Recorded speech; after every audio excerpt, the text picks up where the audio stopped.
Hi everyone, and welcome to Deep Geek Live. This is the next in my series of live streams looking at characters in the Winds of Winter. And today we are looking at one of the most divisive characters, I think it has to be said, in the entirety of the Stannis Baratheon.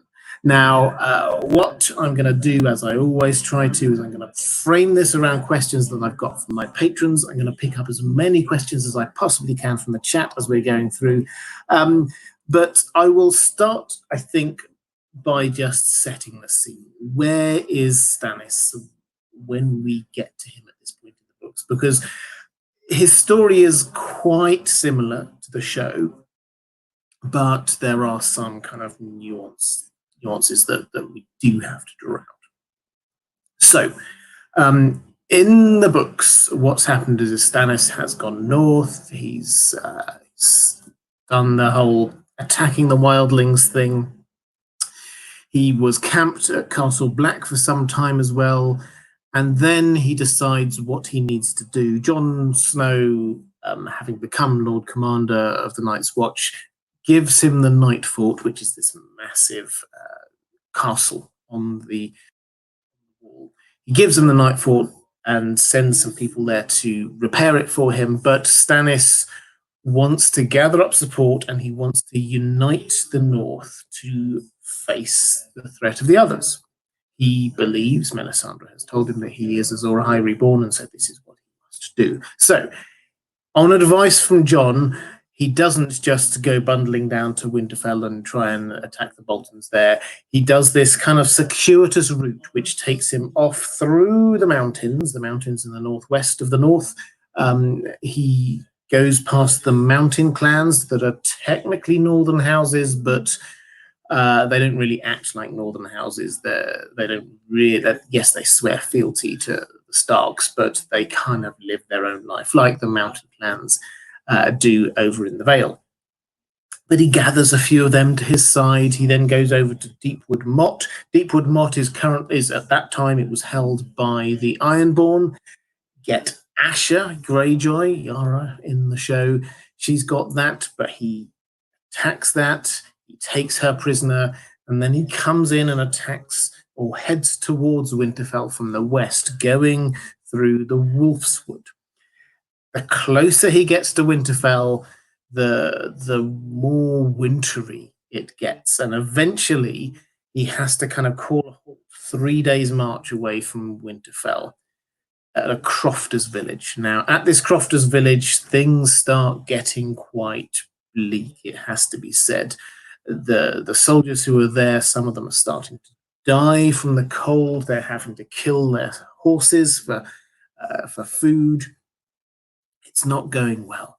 But in Winterfell, lots of things are going on. The Boltons have not got life easy in there at all.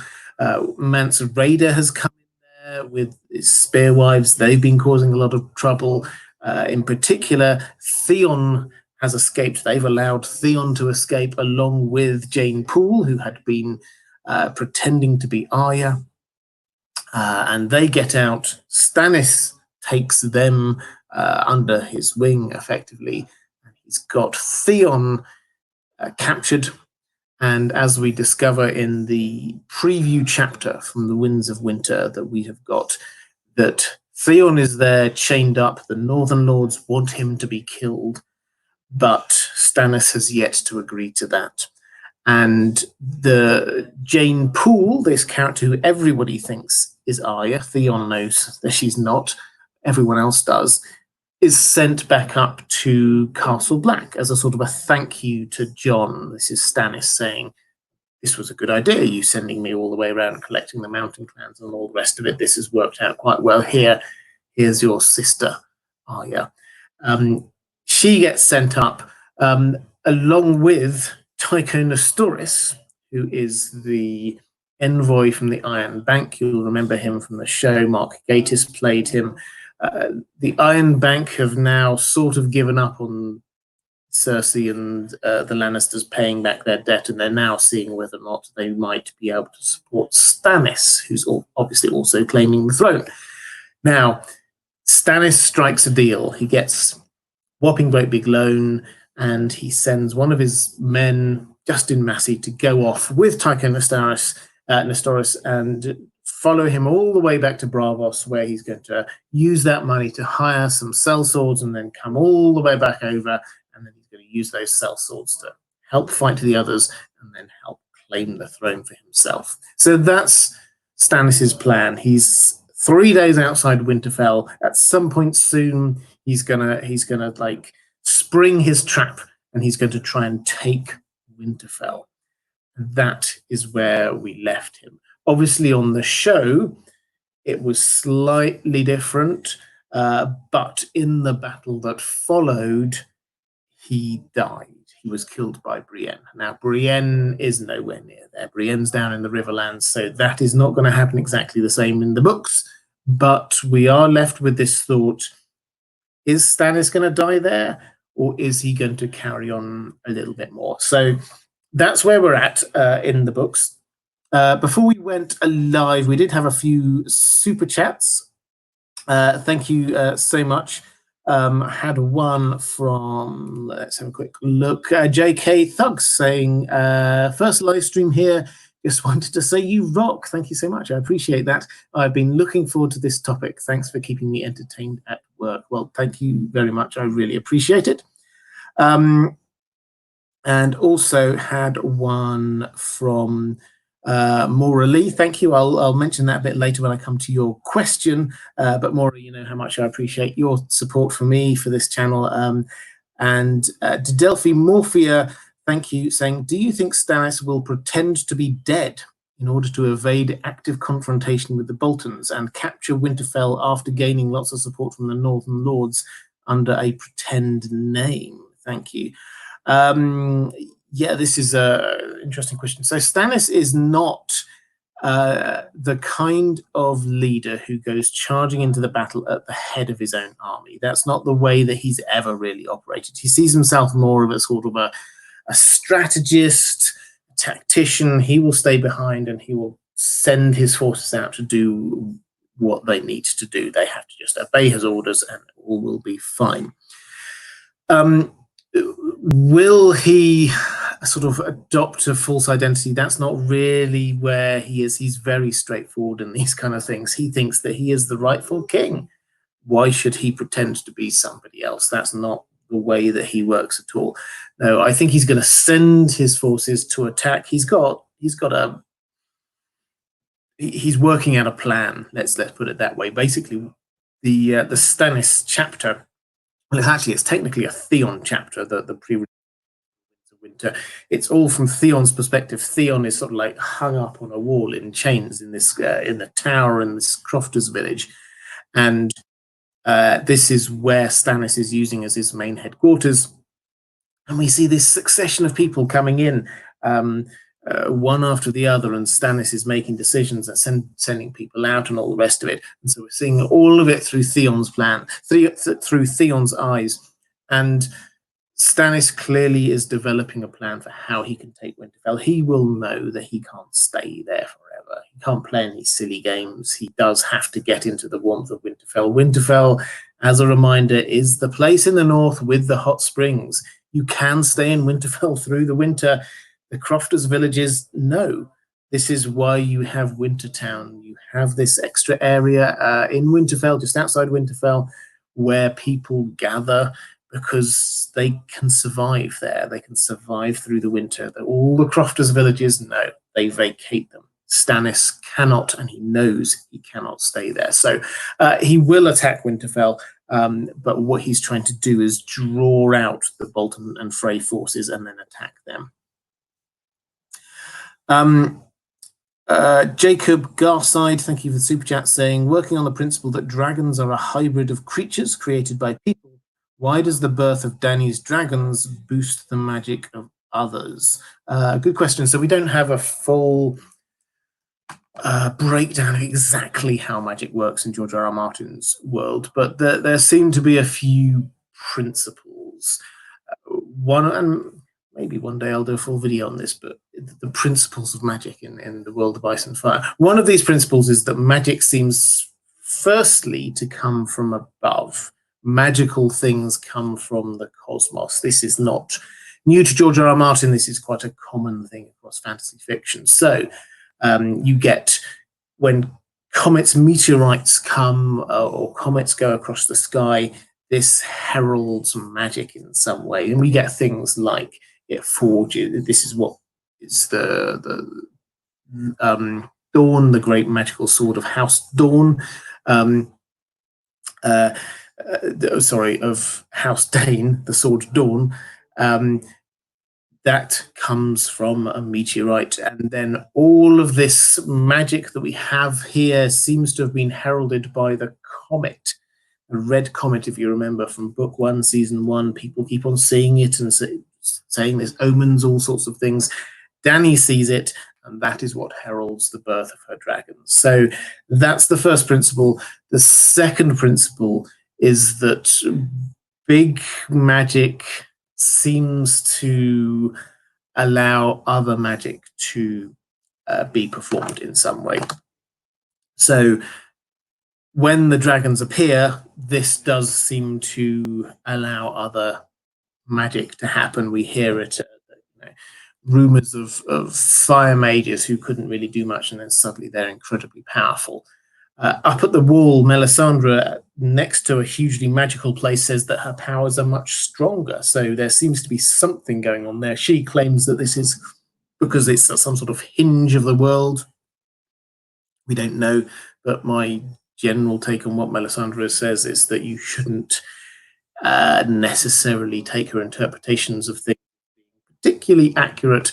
What we do know is that there is a hugely magical thing there, and next to this hugely magical thing, her magic is even more powerful. That is something that seems to be the case. So big magic allows smaller magic to happen. As another general principle of magic. So why would dragons allow or boost the magic of others? It's more sort of a magic boosting other magic thing rather than dragons per se. And I think I had one other super chat. Maybe I didn't. Oh, yes, I did. Fearless Mermaid, thank you so much, saying, no question, just wanted to send this for you and Dan. Oh, thank you so much. Dan is my dog, for those who do not know, who's feeling a bit poorly today. He put his paw on something, he cut his paw, which is a bit sad. But thank you so much. I really appreciate that. That's very kind. Okay, let's get to some questions from my patrons. Caroline Shireen saying, Stannis is a fascinating character. I agree. On a reread of A Feast for Crows, I found his treatment of Cresson really at odds with his comments to Davos later. He described Cresson as a father figure, and Cresson also had fatherly figures towards Stannis. Despite this, he still allowed Cresson to be forgotten, laughed at, and finally killed by Melisandre. Do you think this was underdeveloped by George R.R. Martin, or was this an example of how extreme Stannis can be? I think it is it's an example of how extreme Stannis can be, but it's also showing how under Melisandre's spell he is, and also how he's very much a pragmatic person. This is like the most important thing is what's the issue on the ground. Now, Cresson, for those who don't remember, he was the maester in Dragonstone, who basically opposed Melisandre, really trust her, and tried to get rid of her, tried to poison her and kill her, but she killed him in return. So, or he killed himself in an attempt to kill her is probably more accurate. And Stannis doesn't seem as bothered as you might expect by somebody saying that their father figure had been killed. I think it's probably because he probably would have respected Cresson more if he'd just stood up and said and did what he believed, rather than attempting to kind of trick her in some way. That's not what works for Stannis. The kinds of people who he seems to respect are people like Melisandre, people like Jon Snow, people like Davos, who they're layered, but what they say is generally what they believe. And Melisandre is very clear about what she believes. Davos never minces his words. He just says what he thinks and so on. And I think that Cresson was heading towards this kind of realm of kind of mincing his words and trying to work around what he might, how might he get rid of something in a kind of like an underhand way. And I don't think that really got Stannis's respect for that. But that doesn't, in his mind at least, get rid of the respect that he had for him as a father figure as he grew up. Question from Bonds saying, in the books, Stannis is in the Wolfswood and Shireen is still at Castle Black. Being that the sacrifice has been indicated by George R. R. Martin as one of the major shocks in the books, are they going to meet up again, or is it Melisandre who sacrifices Shireen to get down to Stannis without Stannis knowing? And morally, I said I would come to your super chat. You said, thank you for all you do to keep us all entertained, especially during this time. You are so loved and appreciated. Hugs for Dan. Thank you, Maura. I do really appreciate that. And you asked, connected with this, will Shireen Baratheon get sacrificed in the books like she was on the show? And if so, what do you think will be Patchface's reaction? I'll come on to Patchface. I had a couple of questions about Patchface. I will definitely come on to him later. But let's talk about Shireen. Okay, so Shireen, or actually, let's take a step back here. The showrunners, Dan and Dave, said, I can't remember exactly when they said it, but a few years ago, they said that George R. R. Martin told them roughly how the story was going to pan out, and that there were 3 shocking moments for them. 3 things that they thought, wow, this is, I did not see that coming. That was horrific. And they've confirmed 2 of them. The first one was Hodor. The second one was the burning of Shireen. The third one they haven't, incidentally, and I'm going to throw this out there, guys. I don't think Dan and Dave have ever told us what this third one is, and I would be fascinated to know what they think it is. Was it Jon killing Dany? I don't know. Maybe they've said, if somebody has heard them say it, please do say it in the chat. But I would find it absolutely fascinating, because if they confirm something that what the third thing was, then that almost certainly means that George R. R. Martin told them that that was what was going to be happening in the books. Anyway, by the by, Shireen. With Shireen, this is going to happen. The killing of Shireen will happen, and it will be shocking. On the show, what happened was that Stannis was at the equivalent of that Crofter's village, and he had been snowed in. Everything was not going right for him, and it was sort of like it was in the books. But Melisandre was there and basically said, if you allow me a king's blood sacrifice, then we can attack, and you can do what you need to do. And Stannis kind of sort of allows it effectively, and Shireen is burned to death. Now, that is not going to happen like that in the books. So the reason why it's not going to happen like that in the books is because Shireen is at Castle Black. Stannis and Melisandre is Castle Black. Stannis is down the other side of Winterfell. This is weeks away. Given the weather, it might even be months of travel away. They're not going to get together. Stannis's forces would dwindle and die if the 2 of those managed to get together, the time it would take. So I think that his attack on Winterfell is going to happen without that sacrifice, which leaves us to wonder what might happen and how might this happen. Now, the main person who is kind of stopping this sort of thing happening is Jon up at Castle Black. He's shocked. somebody could kill a small child. There's a quote from him in one of the earlier books about this, which seems quite foreshadowy. But Melisandre is definitely in favor of using King's blood to get her way. She wanted to kill Edric Storm. The idea was that she would kill Edric Storm, who they sort of merged into Gendry's character on the show before Davos took him away. And then Val up at the wall is also fine with this kind of thing. The person stopping them was Jon, and Jon, as we know, is dead.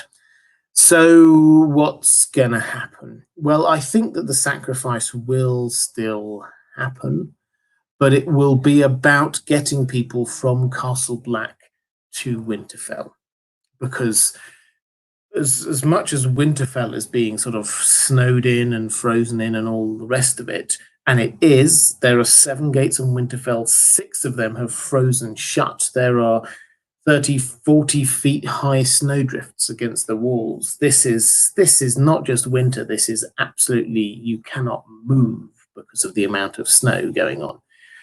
Now, people have to get from Castle Black to Winterfell at some point in this story. The way that makes most sense is for Melisandre to do some magic.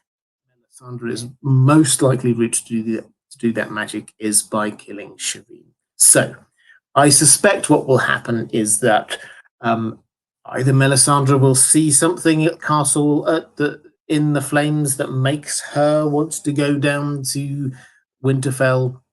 Maybe she sees Stannis in danger or something like that. Or maybe Stannis dies and Jon himself needs to get down there. He'd already decided before he died that he was going to go down to Winterfell. I think that will happen at Castle Black to allow people to go down from there to Winterfell rather than to allow Stannis to get to Winterfell. And I think that the end result is going to be the same, is that the same people are going to end up at Winterfell at the end of all of this. TKO 552 saying holds the door and King Bran. I assume that's what the other two sort of shocking moments were. Saltwater saying Bran as king was the third, and Sophia Strauss saying yes, it was King Bran. Okay, so those were the 3. It was just me not finding something that the showrunners had said somewhere. So I think we can be reasonably certain that Bran is going to be king in the books. Incidentally, I think that is almost baked in now. I think that's very likely. We're not talking about that today, but I think that is definitely looking incredibly likely. Let's go to a question from Maura Lee saying, will Stannis find Robb Stark's will? If so, will he have a hand in legitimizing Jon and making him king in the north or Lord of Winterfell? Okay, so the Robb Stark's will, or probably somewhere in the neck at the moment, and it will work its way north. It went with Mage Mormont, and I always forget one of the Glovers who went to find Howland Reed and the Crannog men. They're somewhere in there at the moment. They will, at some point in the next couple of books, and they will have with them this will, the last will and testament of Robb Stark, the last undisputed king of the north. Since then, it all got a little bit complicated. This will, I'm sure, be read with great pomp and circumstance. And what it almost certainly says is that Jon Snow is being legitimized. Now, legitimizing noble bastards is something only a king can do, but Robb at the time was king of the north, so he could do that. And all of the Northern Lords will accept the fact that this was what was there, particularly if Bran is still missing, and Rickon is still missing. We'll come to Rickon in a moment. Bran, I don't think, will appear certainly until well after all of this is dealt with. So I think Robb Stark's will reappear, and I think that it will legitimize Jon, and I think that will make him Lord of Winterfell, whether he wants it or not. But it will also de facto make him King of the North, the King of Winter. So that is potentially a flashpoint with Stannis if Stannis survives this battle, which is where I think we want to come on to now, because I would love to know people's thoughts. That Stannis clearly on the show dies in that battle for Winterfell. I am personally reasonably sure Stannis is not an endgame character. He is not. If we're expecting King Bran at the end, Stannis can't be around because Stannis wouldn't allow King Bran because he thinks he's the rightful king. So that's not what's going to happen. We've also got Daenerys's vision when she was in the House Theon dying, which is very clearly a vision. She had very clearly a vision of Stannis with this idea that she would be the slayer of lies, showing him up that he is not Azor Ahai reborn. Again, this kind of implies that he's not going to survive because he's not going to sort of stand by and let people say, well, you're not Azor Ahai reborn. So is he going to survive? I don't think he's going to survive to the very end. So somewhere between the beginning of the Winds of Winter and maybe halfway through A Dream of Spring, Stannis will die. The question is when and how. So for me, the most likely, and I should probably clarify, we do not have enough clues yet to be certain of any of this. That's I could speculate, I can tinfoil about that, and I will happily say what I think is most likely, but we do not yet have enough information to be absolutely certain on this one. I'll come to a couple of questions just to sort of tee this up from my questions. Dominic Vaughan says, given the divergence of his plot from the show, how do you think Stannis will ultimately meet his downfall, i.e. Brienne involvement or not? And do you think Melisandre or another magic practitioner may use his king's blood in any rituals? So I think Brienne, no. I think it was actually sort of Brienne at that battle. I think we can be very certain because she's down in the Riverlands at the moment. It would take her months to get up to where Stannis is. She's not going to be involved in that battle. That's not anything to do with what's happening here. It actually worked reasonably well on the show because she did have a grudge against him, because this was it was a shadow of him that killed Renly, who she was devoted to. And so, yes, that kind of made sense that she did kill him. And it would make sense in the books if she killed him as well. But in that way, no. Stannis may die, in my view, he may die in that battle, or he may die a little bit after that battle, or he may get as far as the fight against the others, but no more. He is not going to carry on beyond that. The thing which makes me wonder if he is going to carry on all the way through to the battle against the others, there are two things. First of all, George R. R. Martin, when he was asked about differences, the first character that he thought of when asked about, who's still alive in the books, the first character he thought of was Stannis. So that seems to imply that he thinks that that's quite important, that Stannis is still alive. He didn't say, there's Lady Stoneheart or anything like that. But also this idea that somehow Daenerys is slaying the lie that Stannis is Azor Ahai. Now, she might do that rather weirdly a little bit later, if, as one of my random theories, it is her that lights the fire on the sword Lightbringer, and therefore showing that Stannis' sword Lightbringer is not the actual Lightbringer. That's possible, and she may do that, and Stannis doesn't even have to be alive for that. But other than that, the implication is that he has to be alive at that point. Stephen Dillon saying, I heard a theory that Stannis joins the Night's Watch for guilt of killing Renly and Shireen. What do you think of his endgame Night's Watch? Well, with the Night's Watch, I think that there's a good chance the Night's Watch actually won't really be needed. If the threat from the others has been dealt with at the end of all of this, then why would you need a Night's Watch other than somewhere to put your criminals and all the rest of it? But if the others have been dealt with, why would you need the wall dividing the wildlings from the Southerners? Why do you need that tool? Still less, why do you need to have the Night's Watch? So that doesn't really make sense to me. The idea that, yes, he might feel that he is honor bound to do a thing like that, I get that. That kind of makes sense.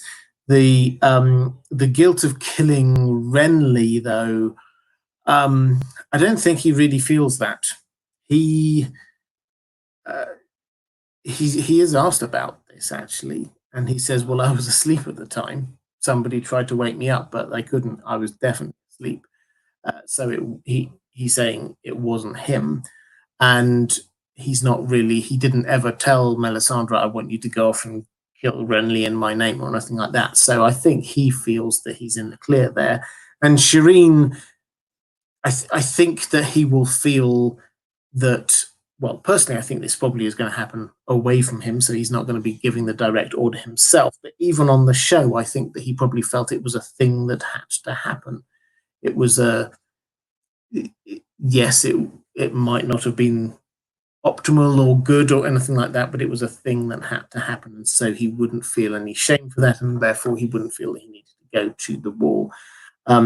Going to the wall, I suspect he probably just thinks, as if you have done a bad thing and need to pay for it in some way, then you should. But I honestly don't think he thinks he's done a bad thing. He just thinks that he's doing what he has to do in order to claim the throne that he believes is his and his alone.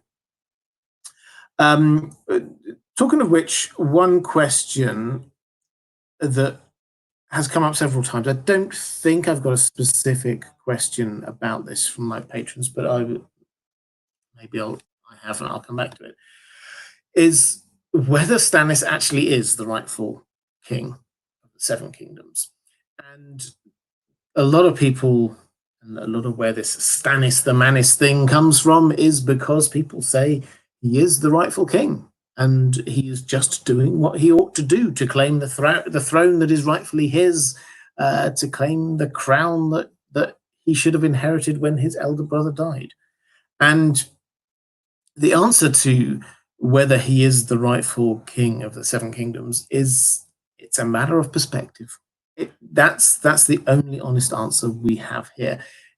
From the perspective of, if this came before a court of law, I suspect that the lawyer arguing the case for him would say, well, the king was Robert Baratheon. His three named heirs, they actually weren't his actual children. The children that he did have are all bastards and therefore not in the line of succession. Therefore, Stannis is rightly next in line. And that is true. None of that is disputable in any way, shape, or form. If you're taking all of this from the perspective of Robert Baratheon was king, who is rightfully next in line, yes, it's Stannis Baratheon. And yes, everything he does, therefore, from that point onwards, you can argue about whether or not everything that happened with Melisandre and so on was morally upright, but everything was done with the end in sight of him claiming what was rightfully his. So that's one perspective. Another perspective would be to say, well, Robert Baratheon was just a usurper. Robert Baratheon should never have been on the throne in the first place. Why on earth did he claim that he was the rightful king? The grounds that he had were that he had Targaryen blood, which he did, but there were others in line before him. There were other Targaryens who survived. There was Viserys. There was Daenerys. That's even leaving aside the debatable ones and the ones that people didn't know about, like Fagon and Jon and people like that. Everybody accepted the fact that Viserys was alive, and Viserys had been named by the last Targaryen king, Aerys II, as his heir. Robert took the throne by force. And so a Targaryen sympathizer would say, well, you can't actually take what Robert Baratheon says as being any legal point whatsoever, because the basis of his claim was a false basis. All of these things are really a matter not just of perspective, but who has got the power. As Varys always said, power resides where men believes it to.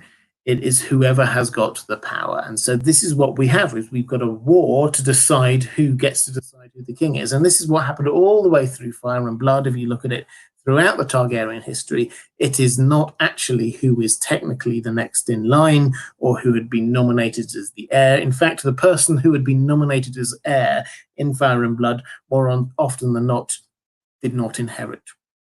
Maegor took the throne even though he wasn't the named heir.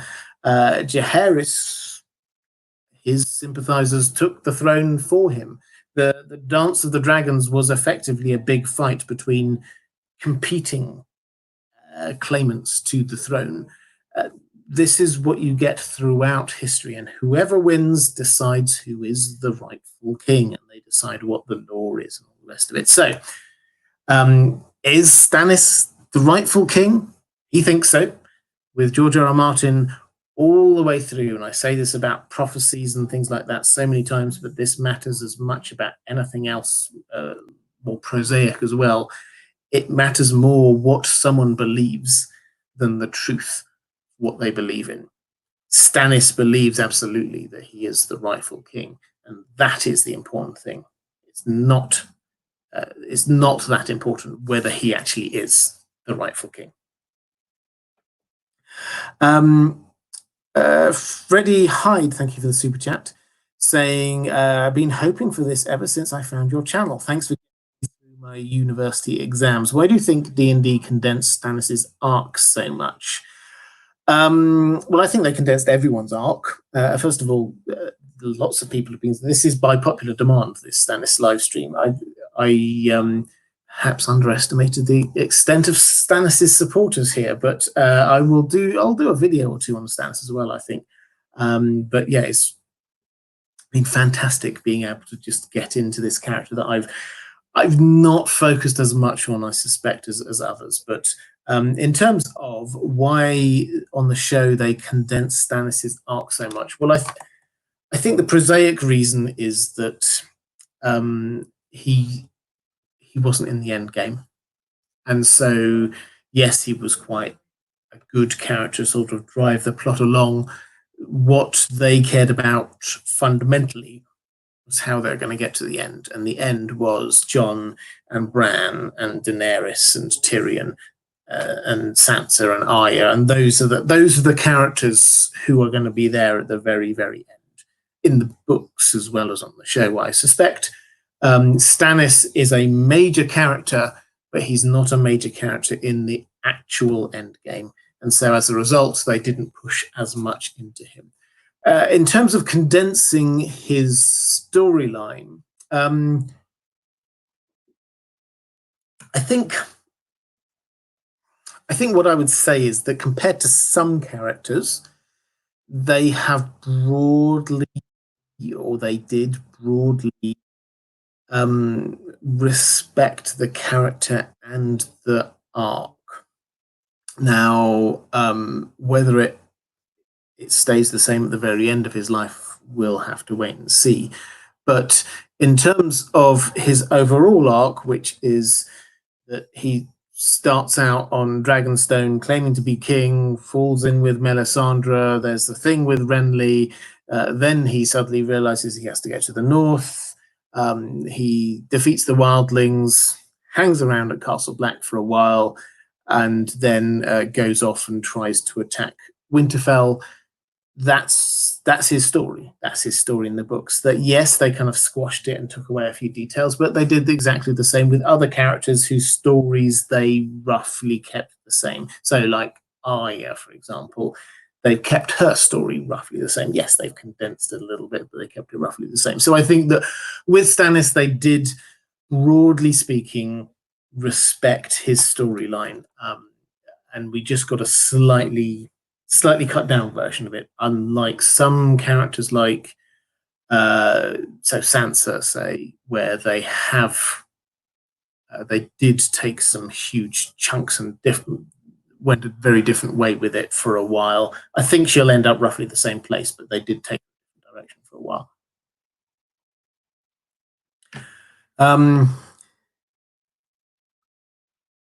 I think I've got another. Oh yeah, we did. So IDM 654321. Thank you so much. Super chat for Stannis videos. How will the battle? Well, I will. I'll do. What I'm going to do, actually, what I've decided, I should probably say this before getting into that super chat.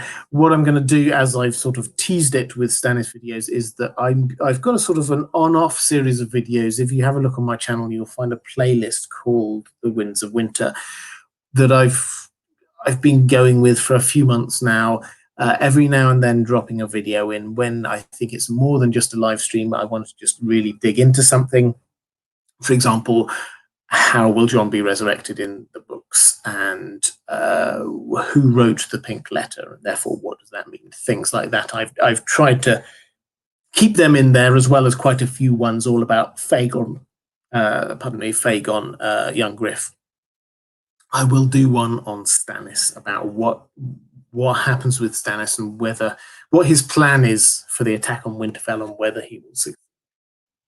So that's what I'm hoping to do. Maybe I will fall into the trap that many people seem to do, which is get obsessed by him for a while. Maybe I'll do a little series on him about what I'm going to be doing for the Stannis videos. Anyway, sorry, IDM 654321. How will the battle at Winterfell go for Stannis and the Boltons? And then the battle in the north from there. Okay, so this is a question, and again, as I say, the short answer is that we do not have all of the information. Melisandre has seen a great battle in the snow, which is quite possibly this one, or it might be the battle against the others. The likelihood is, I think, that Stannis's forces probably will win. And the reason I think that they probably will win is the fact that they have got, as well as them having their forces outside Winterfell and an element of surprise, they've got some sort of cunning plans going on there with holes covered in snow, and there are also plots going on within Winterfell. The Manderleys inside Winterfell are not supportive of the Boltons. We've also got Mance Rayder who's in there, who's doing all sorts of mischief. This is not a good position for the Boltons to be in. Yes, they've got some northern houses who support them, but most actually support the Starks. And by proxy, I think if they are going to start rallying around things, by proxy, they will start to support Stannis or anyone who's going to get the Boltons out. So it appears very likely to me that Stannis's forces ultimately will win this battle. I think that the Boltons will be overthrown in some way, but whether Stannis himself survives, I think, is a different matter entirely. The question was, how will it go for Stannis and the Boltons, and then the battle for the north from there. So where we need to end up with this is, I think, is that by the end of the Winds of Winter, Winterfell has to be back in the hands of the Starks. Seems to be where this story must end. And the Starks are, as they did on the show, are starting to come back there. I think once Jon had already said he was going to go back to Winterfell. Once he comes back from the dead, once he's finished off the business that he needs to do there, then I think he will head back to Winterfell. Sansa will do. I think that this is part of Littlefinger's plan, is that he wants her to be, I think he will look around and go, hang on a moment, the North Stark, and he won't be able to see any other Starks, and he'll think Sansa will need to be there, and I will support her, and then she will have control of there, and I will have control of Vale, and she will have influence over the Riverlands, and this is all part of his master plan. And so I think she will be heading up there. Arya, we know, is already feeling the tug of coming back. Her Stark roots are there. We've got Davos, who's out hunting now for Rickon, with a view to taking him back as well. And Bran, I think we can be reasonably certain, will also be coming back. So the Starks are going to come back to Winterfell. And I think that they will come back to a Winterfell that is going to be friendly to them. The Starks will have control of Winterfell in the end. Now, that means that at the end of this book, The Winds of Winter, the Starks will have control, so that when the others come down south, as I think they surely will, the Starks will then be able to defend it. That is where I think this story is going, because I think that the ancient sort of pacts that led to the creation of Winterfell were dependent upon the Starks having control of it. And that is where I think we're going to end up. If that sounded cryptic to you, then do check out my videos on the crypts of Winterfell and the Horn of Winter, because this is the Winterfell is basically, in my view, the backup defense of the North. If the wall falls, the wall is the first line of defense, but if the wall falls, then Winterfell is the backup line of defense against the others. So do go and check them out if you are interested. Kevin Pierce, thank you for the super chat, saying, Dan the man on Stannis the Menace. I've always thought of a possible Jon versus Stannis, possibly ending with Jon beheading Stannis. Any thoughts? I think possibly, but Jon doesn't behead people willy-nilly. People if he thinks that they deserve it. He has got a lot of Ned Stark in him, and you have to be able to look the condemned man in the eye and be willing to do it yourself. That is very much where he's coming from in all of this. So will he have a reason to behead Stannis? I don't personally think he will. That's just my take. I understand why you might think that that's where it's going. Stannis, through this, seems to respect Jon. We see it again and again through the time when they were at Black together. Jon beheads someone and Stannis stares at him and kind of like nods and moves along, and that's Stannis giving a round of applause, effectively. He's saying, I respect that. And when Stannis offers to make Jon the Lord of Winterfell and legitimize him, and Jon says no, I think again Stannis respects that. I think that he looks at him as somebody that he wants on his side, and that's why he sends him Jane Poole, who he thinks is Arya Stark, as a sort of a thanks offering.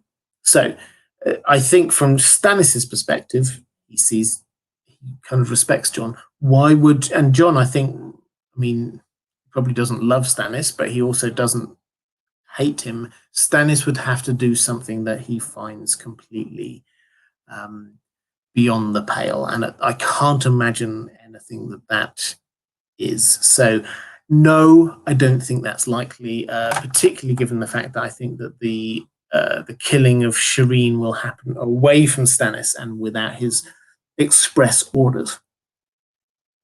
And we had one more question. Travis Michael, thank you so much, saying, thanks for the stream, Robert. What and Stannis's plans for dealing with each other? And what is Stannis's plan for Rickon? Okay, so Stannis's plan for Rickon. I mean, nobody knows that Rickon is still alive, is the short answer. So Waymond Manderley says, we think he's up on Skagos, sends Davos up there. Davos has gone out to sort of negotiate with the Manderleys. So Stannis hasn't, I think, got a specific plan for Rickon.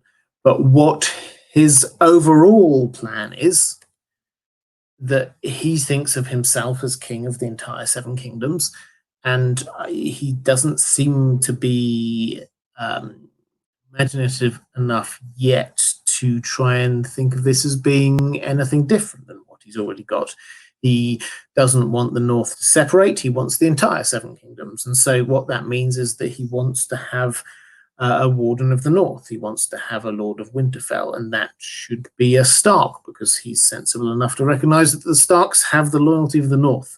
He has tried to get Jon a couple of times. He tried to get Jon to be that person, and Jon said no. If suddenly we get another possibility coming along with Rickon, then I think that he would go, fine, let's go with that option. So that's sort of his plan for Rickon. In terms of Littlefinger and Stannis' plans for dealing with each other, I think, well, Littlefinger's plan is to, at a very high level, is to use the powers that he's got, stockpiling food, and he has got a force and the Knights of the Vale, who haven't really been used in battle yet and are recognized as being some of the finest fighters in the continent, and the fact that he has got control of the Vale, and he thinks he's got control over Sansa, and he thinks Sansa theoretically could have control over the North and over the Riverlands. His plan seems to be, well, I'll get Sansa into place. I'll use the other things that I've got to get everybody to fall in behind me. I'll marry Sansa, and then suddenly a person in the northern part of all of this. And I think that he will probably thinks that he can get rid of Stannis at some point. He probably hasn't thought about it that much. Stannis' idea, as we all know, is that chaos is a ladder. And what that means, it's not just a cool catchphrase. What that means is that he thinks that he can think more quickly than everyone else in a crisis. That's basically what he's saying. He reckons that if there's things going off all over the place and new opportunities are arising all the time, he can make quick, snap decisions which will allow him to climb to even greater positions of power. So what he will do, he probably thinks, he goes up north, if Stannis is there, he will create a little bit of chaos. And what that is, who knows? But he will sow discord and division, and he will see how he can best benefit out of it. So that's his plan. Stannis, interestingly, has not really come up against Littlefinger all that much, because he wasn't in book one when Littlefinger was there. Stannis had sort of effectively headed off by that point. He knows Littlefinger because he was around. He was master of the ships in King's Landing, in Robert Baratheon's small council, so he does know Stannis. He does know Littlefinger, and so he knows what he's like and what he's capable of, I'm sure. But Stannis will probably see him as someone that he could buy off with an offer of something or other. So I suspect Stannis hasn't really got a big game plan yet. He wants to save the North from the others, and then he will probably think, okay, well, I'll tell Littlefinger that he can be the Lord of the Eyrie, and then hopefully they'll keep him quiet. That's probably as far as his plan has gone. Let's go to. I think I had. Oh, Shira C. Stark, thank you so much for the super. I really appreciate that. And I think. I did have a couple more super chats. Let me just quickly get to them. Andriana Irvin saying, do you think that sacrifice will come into play in the resurrection of Jon Snow? Well, I have tinfoil on that.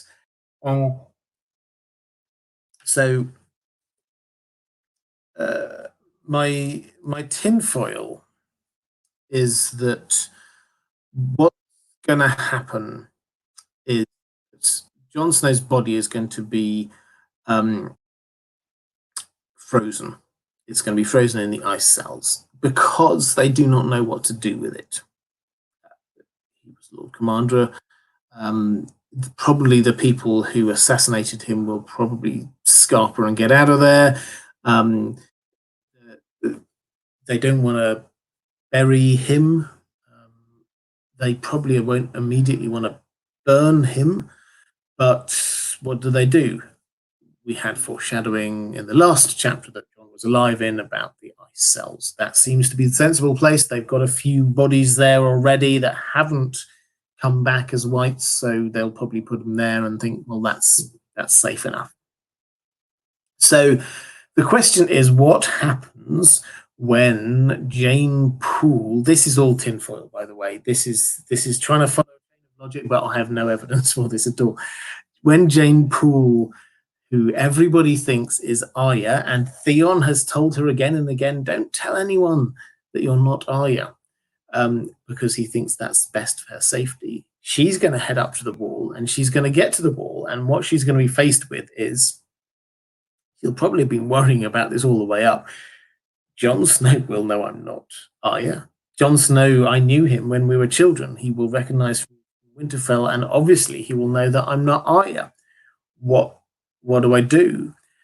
And then when she arrives there, they will probably say, the people who are there will probably say, oh, well, you're here for Jon, but Jon's dead now. We don't know what to do with his body. And who would they ask? Who would they allow to make a final decision about what to do with his body? Well, Arya Stark, his half-sister. Why not? Let's let her decide. And she will obviously just want to get rid of it as soon as possible. And so she would probably say, well, how are you going to get rid of this body? And they will say, well, the only way we know is by burning it.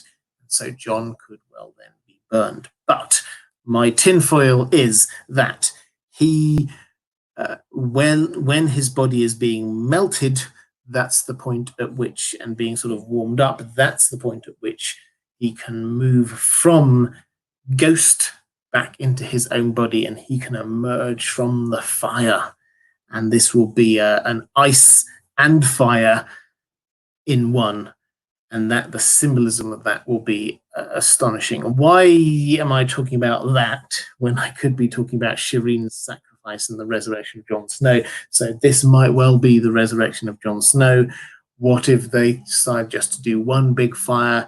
Melisandre wants to do a sacrifice to allow herself and all of these kingsmen to head down to Castle Black because she's seen something terrible in the fire. What if that is also the fire that kills Shireen? I don't know. As I say, it's tinfoil, but it's entirely possible. I definitely like the idea that Jon's about to be burned, and that's the point at which he comes back. Stephen Dillon saying, does anyone else find it hilarious that Stannis introduces Shireen to Jon almost immediately? I know I do. I mean, I think the Jon is not going to be sacrificing children. That's not what he's about. Even post resurrection, Jon, I'm pretty sure is not going to. Um, so yeah, I think that's probably fair.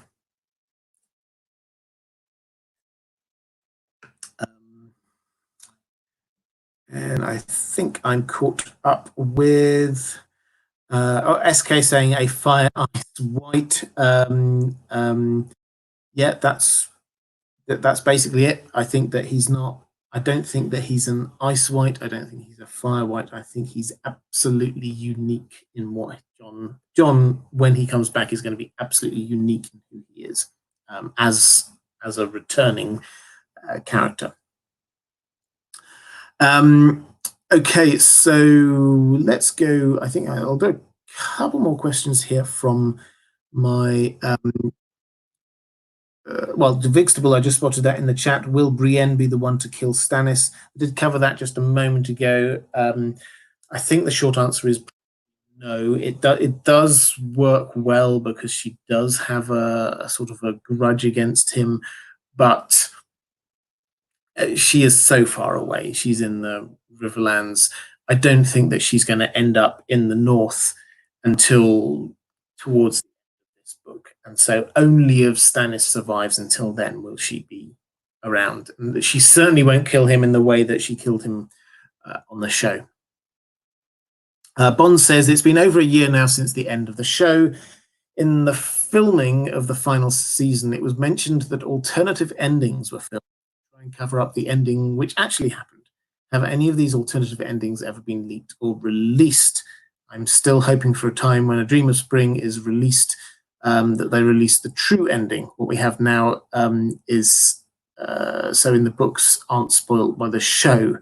Okay, so you then go on talking about Bran could go into vision mode and reveal who the true son of Rhaegar and Elia is, and that person becomes the true king of Westeros. And you know who I think it is. Still hopeful, Bonds. Yeah, I do, and you know I respectfully disagree with that one. In terms of the alternative endings being filmed for the show, again, I'd be very happy in the chat. I'll have a quick look in a moment. If anyone knows of this, this was certainly something that they said at the time while they were filming season 8, that they were filming various other bits of the ending to try and cover it all up. My feeling at the time was that they weren't, that they might have filmed a couple of odd random things here or there, but I don't think that realistically they were doing that. Most of the end scenes were either in very closed sets or were indoors. So I don't think that there is out there another ending that they filmed when somebody else became king, something like that. I don't think that that's what they did, because the whole point of doing that would be to fool us by giving us a different idea, and we certainly didn't get any kind of, at least I wasn't aware of it, we didn't get any kind of video footage of somebody else being crowned king, for example. So I don't think that that was the case, but as I say, I'm very happy if the chat want to put me right on that. Codex Phil saying, will Stannis have a hand assisting with Hardhome? I don't think so, and this one, no, because so with Hardhome, it's slightly more complicated situation than on the show. On the show, basically, Jon said, right, let's head up to Hardhome. They went all evacuated as best they could and then came back, and that was it. In the books, he sent a first little force up there, and then they're sort of writing back saying, whoa, things are a bit weird here. There's dead things in the water. We've lost a lot of our boats. It's not looking good. And then Jon, as one of his last acts as Lord Commander, basically says, okay, I'm going to send a group of people up there to try and help out. Some of the wildlings can go. And he sort of starts to arrange for some people to head up north. They, I think, will go anyway, regardless of, well, even when Jon has gone, I think that team will probably head up there anyway. Stannis is a long way away from all of this. I don't think that he is going to be involved in Hardhome at all. If he survives the coming battle, then I think that what we're going to see is that he will just take whatever the situation is, and the Hardhome by that point will be in the past. They will have come back with however many people they managed to save. And one more question, I think, from... oh, actually, this is quite interesting. I just spotted the SK. Will post-resurrection Jon be from certain places like Cold Hands or mentally damaged like Patchface and Hodor? So Jon will, when he returns, inevitably have lost some of himself. George R. R. Martin was being very clear about this. He says you can't... Death has a price. If you die and you come back, you have lost something. And I think what you think Jon will have lost is probably as good a guess as mine. We know he will become more wolfish because we've been told that through the Varamir prologue chapter to A Dance with Dragons that that's what will happen. But also George R. R. Martin's been very clear that Beric is the foreshadowing for Jon, and Beric, every time he comes back, he loses something. So Jon is definitely going to lose a part of who he is. When he comes back, he is going to be a different character. He's not going to be hugely changed. He's not going to be completely different, but he definitely will have lost something, and he will have gained a bit of wolfishness. So that's what we're looking at there. And I had one. I think I had one more question. Oh, yes. Caris Morley, thank you so much. Haven't popped in for a while and can't stay today, but can't wait to watch in full tomorrow. Well, I'm delighted you did get a chance to pop in. Hope you and yours aren't too bored at home, Robert. Do you have a cat or anyone else to keep you company? I have Dan the dog. Dan the dog is doing an excellent job. Thank you so much. Yeah, it's dragging. It's dragging. I think it's dragging for everyone. But I think the end is starting to get within sight. We just have to keep on going. And that's part of what I'm trying to do here, is just trying to give a little bit of distraction, a little bit of chat and interest in something that we all love. So hopefully it helps, playing my own small part in helping us all get through this. Question back from my patrons. Samuel Leask says, "Hi Robert, wishing you well all the way from here in Australia. My question is simply, hi Australia, by the way, it must late morning for you over there, I guess. My question is simply, do you think Stannis will ever reunite with Davos? Will Davos ever be able to share what he knows about the attitudes of the northern houses towards the Boltons? I, for one, really hope that they do." Okay, so Stannis dispatched Davos down to White Harbour, where he's dealing with the Manderleys. The Manderleys, on the show, it doesn't really come out. The Manderleys are the richest family in the north. They are incredibly loyal to the Starks, and they are very important if you want to have control of the north, because they have the harbour. White Harbour is the harbour. Yes, there's a few smaller ports dotted around here or there, but if you're going to get stuff into the north, that's the main route. That or the King's Road, which the Crannock men obviously control.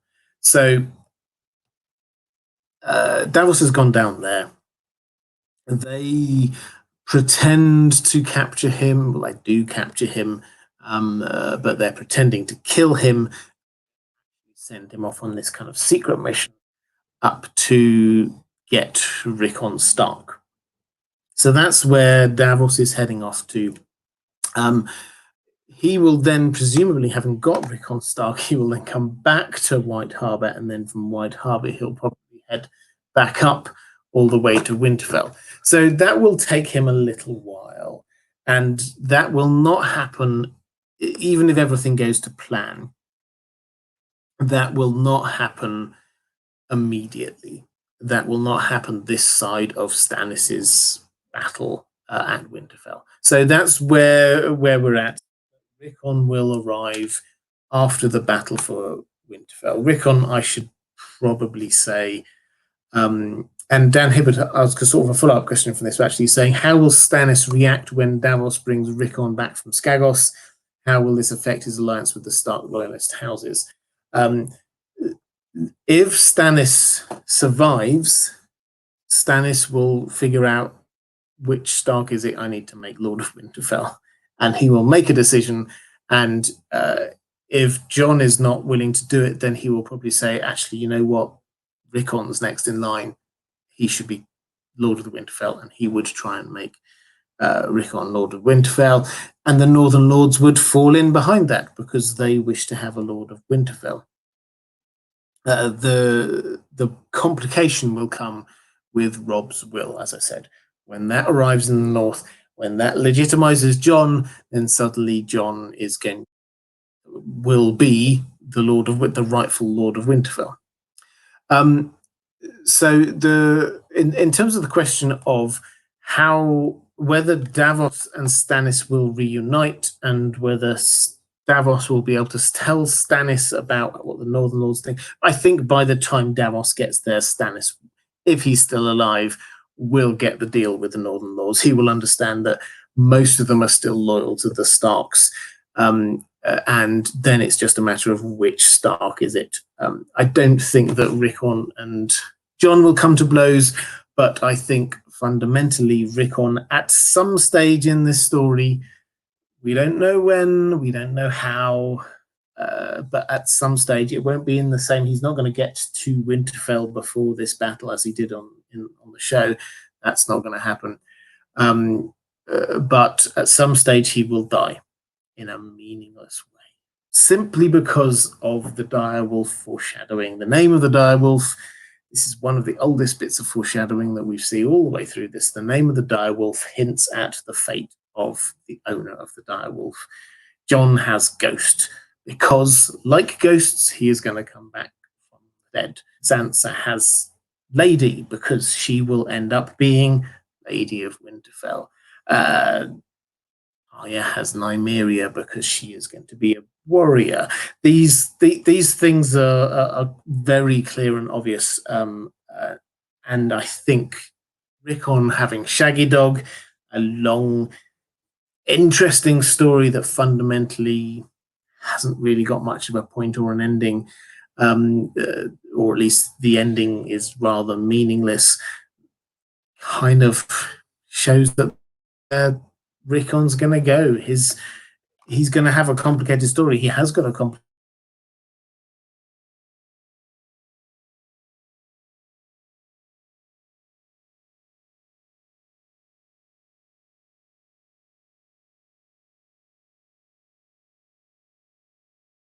Daniel saying, how do you think the Northern Lords will react once the Starks start popping up in Winterfell? Do you think they'll just claim another king or queen in the north? Right, yeah, so again, if Stannis survives, then having all of these Starks popping up in Winterfell will lead to this kind of, well, who's actually in charge? Because the order in which they are likely to appear is something like Jon first, but Jon's illegitimate, therefore not the rightful king. Then Rickon, who perhaps if Stannis is still alive, he will say, okay, you can be the new Lord of Winterfell. The Manderleys at least think that that's a likely thing. Then we perhaps will get Bran coming back, who is in front of, technically would be in front of Rickon in the line of succession. So does that mean that he takes it from Rickon? He doesn't want it, I'm sure. But then you suddenly will get Jon, who gets in this will legitimized, which would place him in front of both of them. So it's going to get complicated, is the short answer, in terms of who actually is the Lord of Winterfell. On the show, they simplified it hugely. Of course they did. But in the books, it's going to get rather complicated as to who actually should be the rightful Lord of Winterfell. And added to which, Stannis will not want there to be a king of the North, because he doesn't want to be divided kingdom. He wants to be king of the entire kingdom. That's what king of the Seven Kingdoms. So what will happen if he is still alive when that will arrives, and Jon is probably called Lord of Winterfell and King of the North? That would create a bit of a opposition with Stannis. Okay, I'm sure I had one more question in the chat I wanted to quickly pick up on. Vixtable saying, do you think she burnt in the books? I feel like this was an odd thing for the show to add if it wasn't planned in the books. Yeah, so definitely I think so. As I said, this was one of the things that the showrunners said that they'd been told by George R. R. Martin, and it was just like, whoa, that was unexpected and shocking. So the fact that she is, I think, absolutely baked in, reasonable. I think that's going to happen. The question remains how it will happen. It's not going to be the same as in the books because Shireen is at the wall, Stannis is down outside Winterfell. I think that it will still be Melisandre who does it, but I think it will be Melisandre trying to clear a way from Castle Black to Winterfell through the snow, rather than trying to clear the way for Stannis to get to Winterfell. Codex Phil saying, will you do a stream on the free folk in the Winds of Winter? Good question. Yeah, maybe. I could definitely do that. I might do a video on them though. It wasn't. Let me know, by the way, if you're interested. Let me know in the comments below if you think that something about the free folk would be something to be interested in. Maybe where, thinking about Mance as well as Val and Tormund and all the rest of them, what will actually happen with the free folk? Actually, the more I think about it, the more that would actually be quite an interesting topic. Thank you. That's a good idea. Question Vixtable again saying, thank you very much, Vixtable. In the pre-release chapters, why doesn't Theon want to tell Stannis or anyone that he didn't actually kill Bran and Rickon Stark? Okay. I think that this is a fascinating bit of psychological analysis by Martin. Theon effectively completely brainwashed by what happened with Ramsay. He was emotionally, mentally, psychologically abused by him, and Theon all the way he's still scared of Ramsay at this point. He's hung up there. He's like saying, he'll come and get you. He'll kill you. He's so scared, even though he knows he's free from Ramsay. Finally, he is absolutely scared of him, and he doesn't want to let go of anything. He can't be himself. He can't be truthful, and so that is why everything that he's doing, and when he's telling Jane Poole, don't tell anyone who you really are. Just keep up with the lie that you're Arya. That's what's keeping you alive. This is him projecting onto her all of his deeply broken down personality, and I think it's quite hard to underestimate, or I think it's quite hard to how broken down Theon is here. He's not in sound mind. We shouldn't think that he is. He can't just escape and then go, right, I'm Theon again now. He's not. He's going to take years to work his way back up. And if he ever finally does, from being Reek, from doing the things that he knows he ought to do, you can read his mannerisms, the way that he talks. He's still talking like Reek. Yes, there are moments when he claims his identity, I am Theon and all the rest of it. But those are just moments. Fundamentally, he has been so abused that he is taking he finds it hard to escape from this character that he has had to be. And that means that he cannot admit to the truth of who Theon actually is. And that means that he can't yet admit to what actually happened with the Stark children. So it's a quite complex psychological breakdown that's going on there. But I think that George R. R. Martin has read into this quite a lot. And frankly, if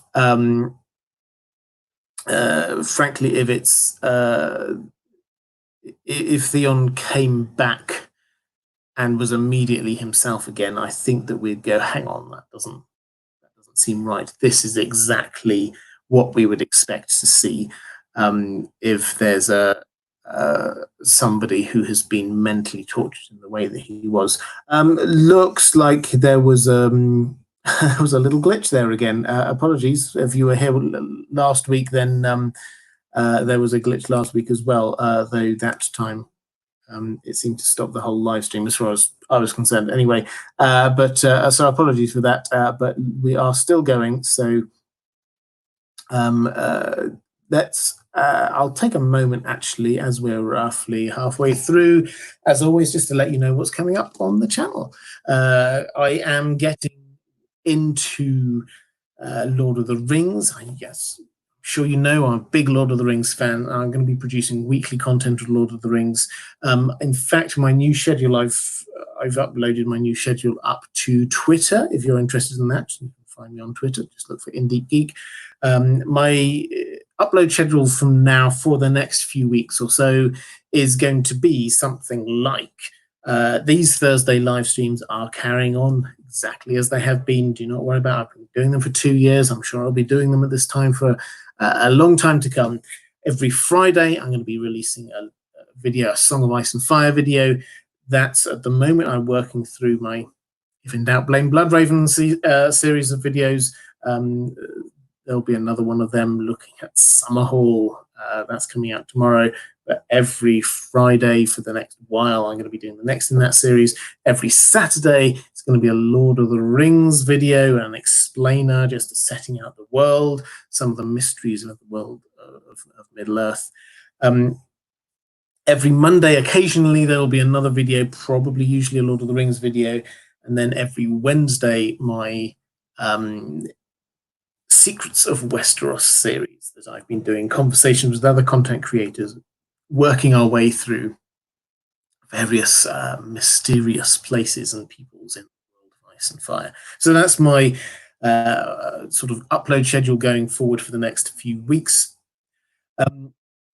Over on the Well Told Tale, if you have been waiting for the end of The Invisible Man so that you can listen to all of it, it is all up now. Part 6, the final part, went up on Wednesday.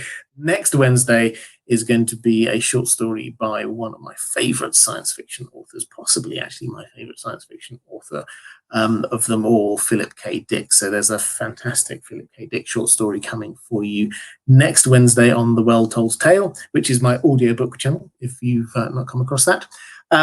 Patrons, thank you. I do say it every week. I do mean it every week. I cannot do what I do without your support, so thank you so much. If you don't know about Patreon, it is a way of supporting creatives and various other sort of people who have insecure income streams, just a chance to show your support for them. In exchange, you get certain benefits. So if you go on to patreon.com/InDeepGeek, you'll see that at various different levels, you get various different benefits. All patrons of mine get priority questions for these live streams, which is why I shape my live streams around questions from my patrons. So if you become a patron, you get priority questions for my live streams. At $5 a month, then you get access to all of the audio I do on this channel. Every bit of audio that I record, I put down there for access from my patrons. $10, you get a thank you in the description to every video, and also a chance every now and then to have an input into which videos I make next. So just a week or so ago, I asked about that Secrets of Westeros series, just to get a few ideas about what my patrons would like me to be covering. And they said, wanted me to talk to, have conversations about the House of the Undying, about the Red Keep, about the Night Fort. Those are the things that I've been prioritizing doing videos on. So if you're at all interested in that, please do check out my Patreon page, link down in the description. Let's get back to questions from my patrons now.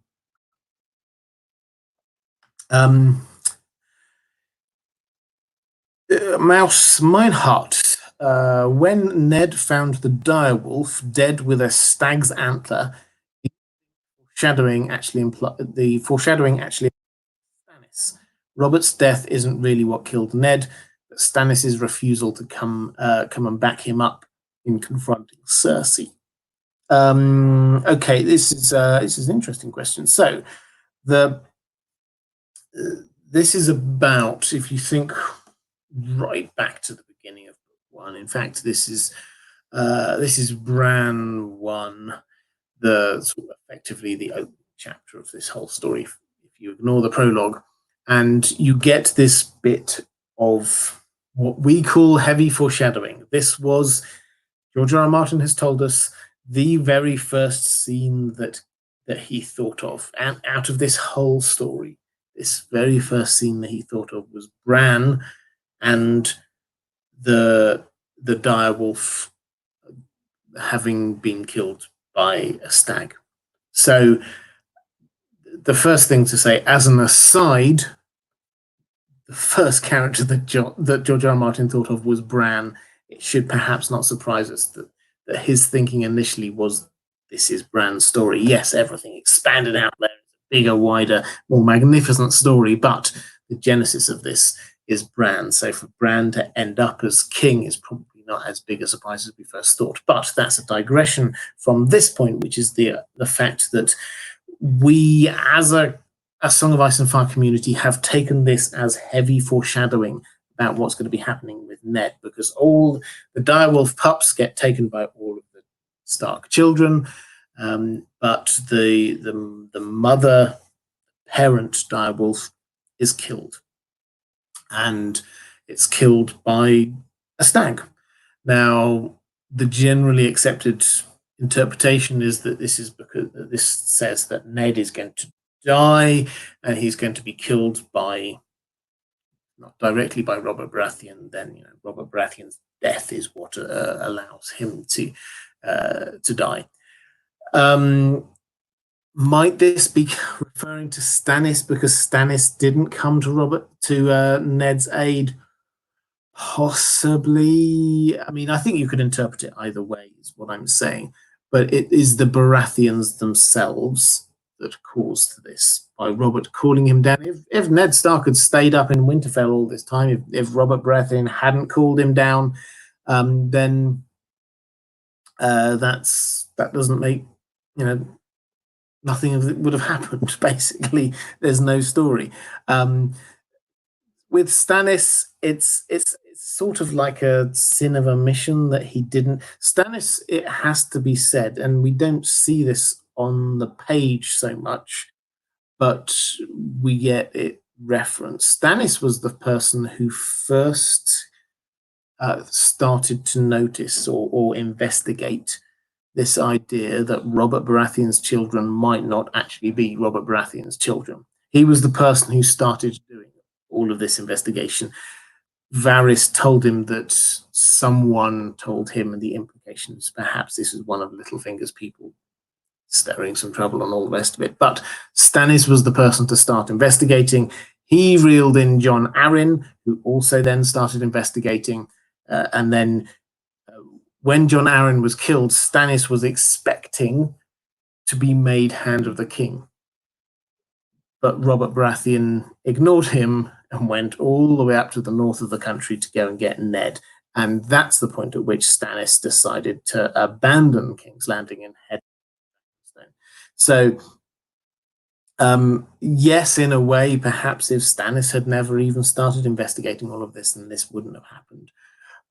I think it works better, this as foreshadowing, works better if this is about Robert Baratheon, but it's the Baratheon family more broadly is definitely what's going on here. And then, whether Stannis' refusal to come and back him up is an issue.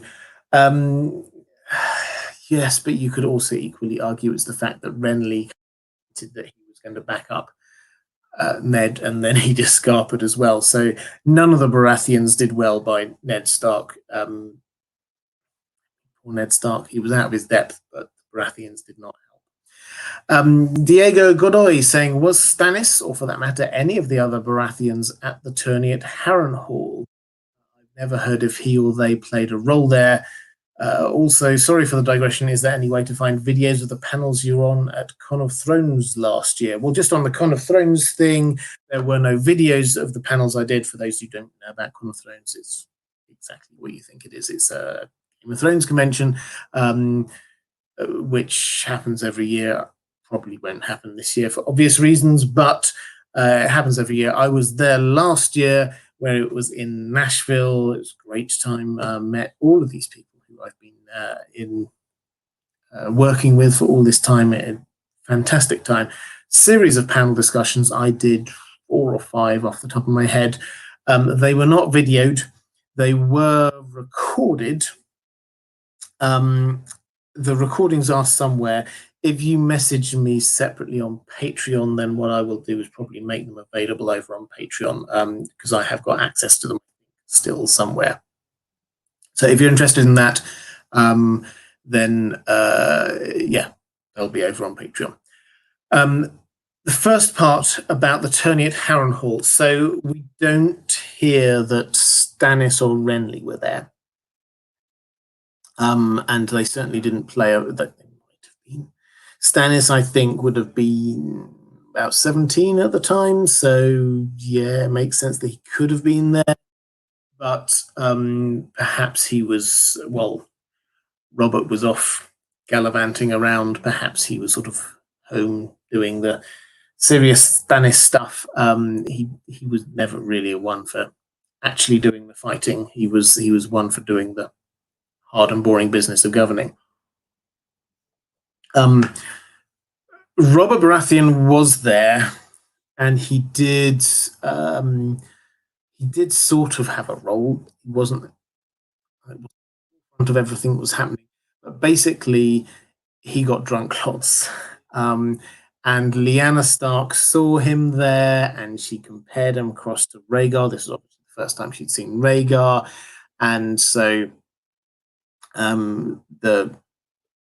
the comparison was not a good one for Robert Baratheon, who she was engaged to.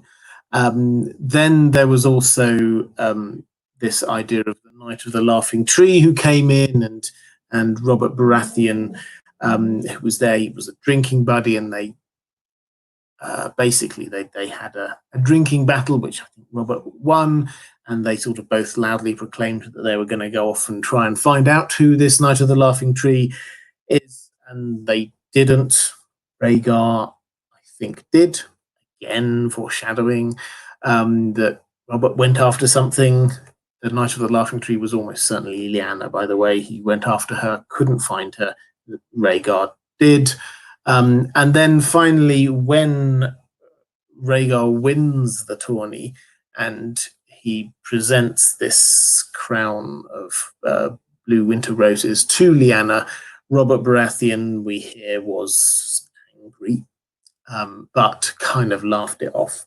So the person who got very angry incidentally was Brandon Stark, who thought that there was a huge insult. So Robert Baratheon was there. His impact was not great, other than the fact that he left a very bad impression with Lyanna Stark. So that was what he was about there, and he got drunk.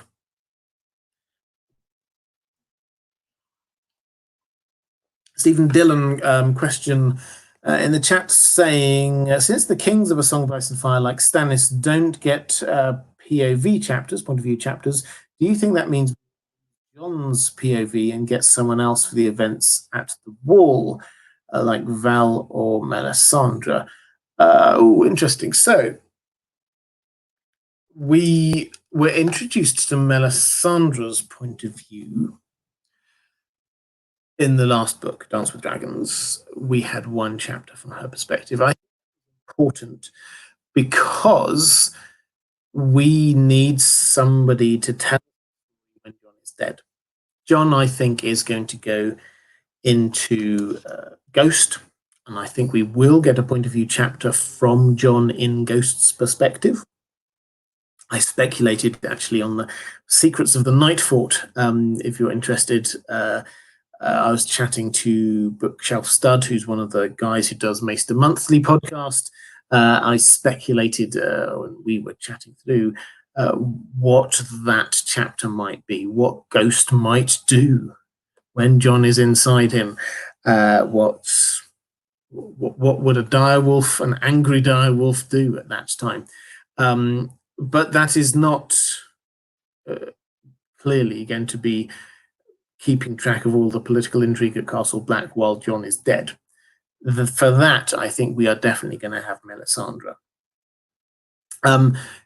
If your question is, are we going to stop getting Jon's point of view as the moment that he becomes King of the North? I think the answer is no. We haven't, you're right, we haven't had points of view chapters from Joffrey or Stannis or Aelon Greyjoy, notably Robb. Is that intentional on George R. R. Martin's part? Probably yes, because he wants this to be about the jostling behind the scenes as much as actually what's there. But I think that when Cersei has settled, when Euron becomes king of the Iron Islands, we still have his perspective. When Cersei, as I'm sure she will at some point, becomes queen, I think we'll still get her perspective. Daenerys claims to be queen, we get her perspective. So it's not that he's deliberately not giving us perspectives of people who are or think they are the rightful king or queen somewhere. I think we will still carry on getting Jon's perspective, but in the immediate term, the perspective we get at the Wall, I think, will be Melisandre's. Question from Kevin Warner. Saying, do you think Selyse, this is Queen Selyse, Stannis' queen, will die similarly to the show? Will she die after the death of Shireen? Could they die together?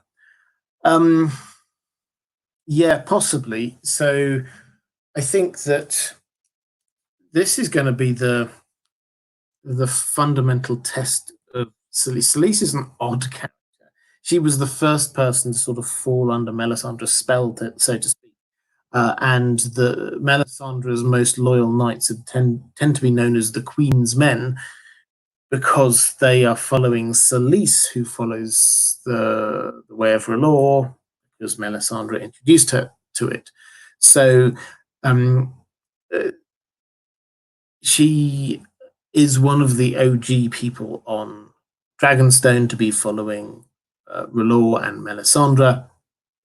But what happens when suddenly her own daughter, who is there, she's been open-minded, for want of a better word or phrase, in saying fine to Stannis sharing his bed with Melisandre rather than her. She seems to broadly be okay with that.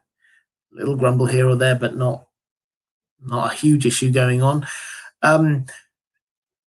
What about if her only child is threatened to be killed? I think it's entirely possible that, yes, that might be the thing which pushes her over the edge.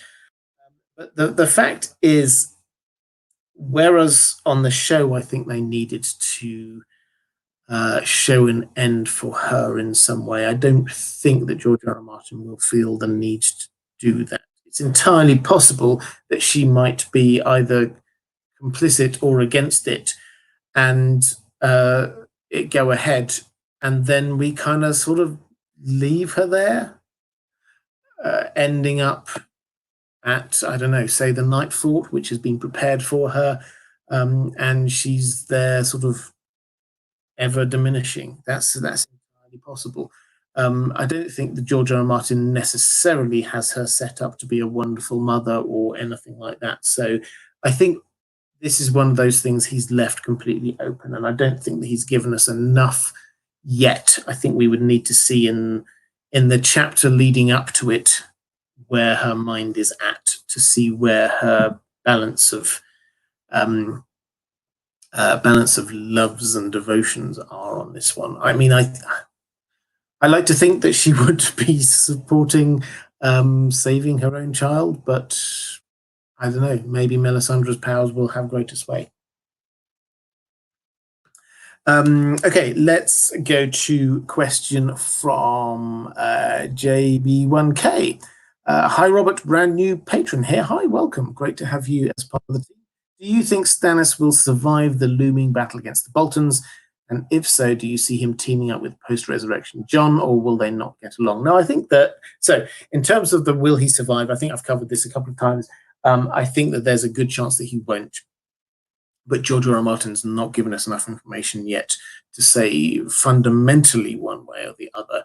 If he survives, I wouldn't be surprised. There are certainly hints that with Daenerys will be the person to show that he is not Azor Ahai reborn, and that certainly doesn't seem, she wouldn't be the one to do that if he was there just dying on the field. That's not her being the Slayer of Lies. That's just Life or Ramsay or someone.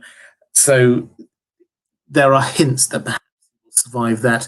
Will he get on with Jon? He does get on with Jon. Jon will have lost some of who he is, but I don't think that the things that the character that he will be afterwards will lose the respect of Stannis. I don't think that that's really where.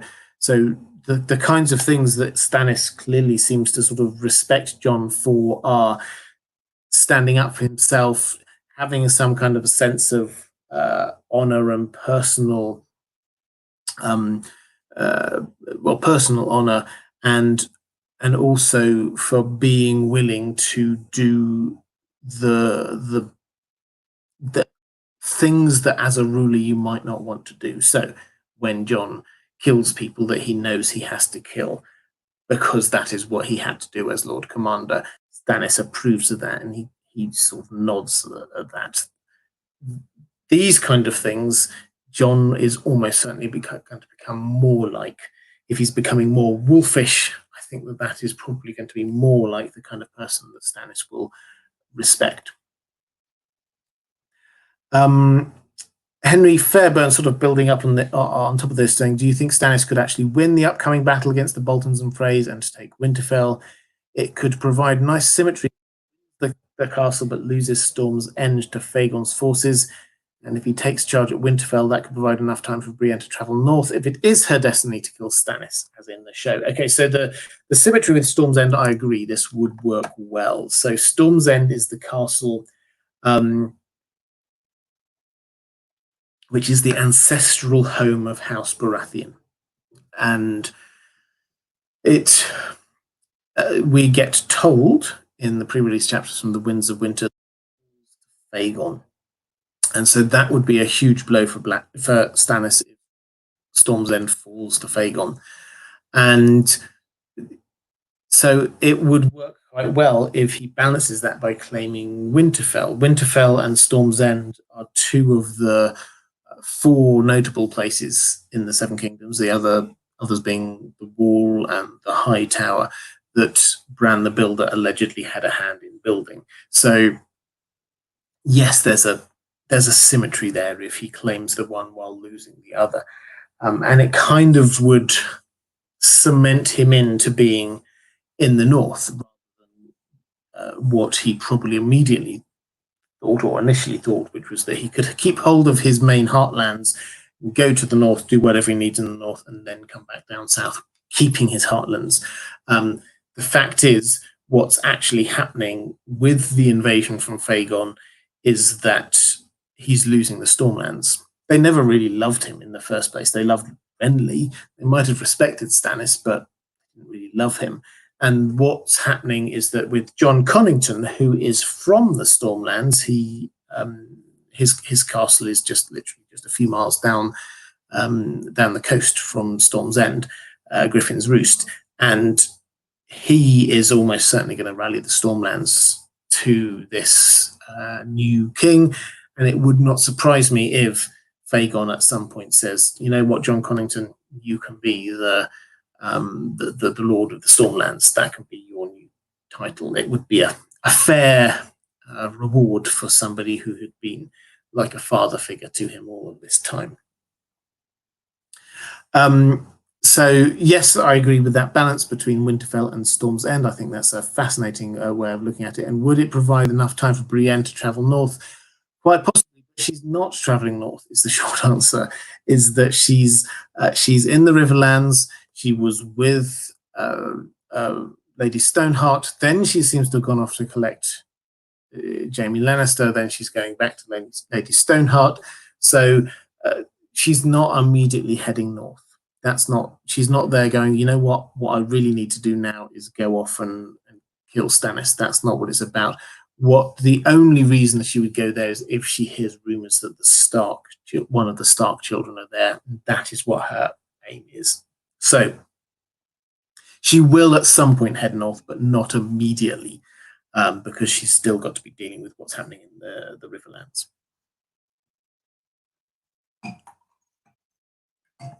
Julia Erickson says, hi, Robert. What is your take on the phrase, there is power in King's blood? On the one hand, most of the evidences for this power seem to actually just be cheap tricks by Melisandre, trying to persuade Stannis that there has to be a kingly sacrifice. But on the other hand, she and many other people really seem to believe that there is special power. Also, if there is power in King's blood, why do you think this is? Okay, so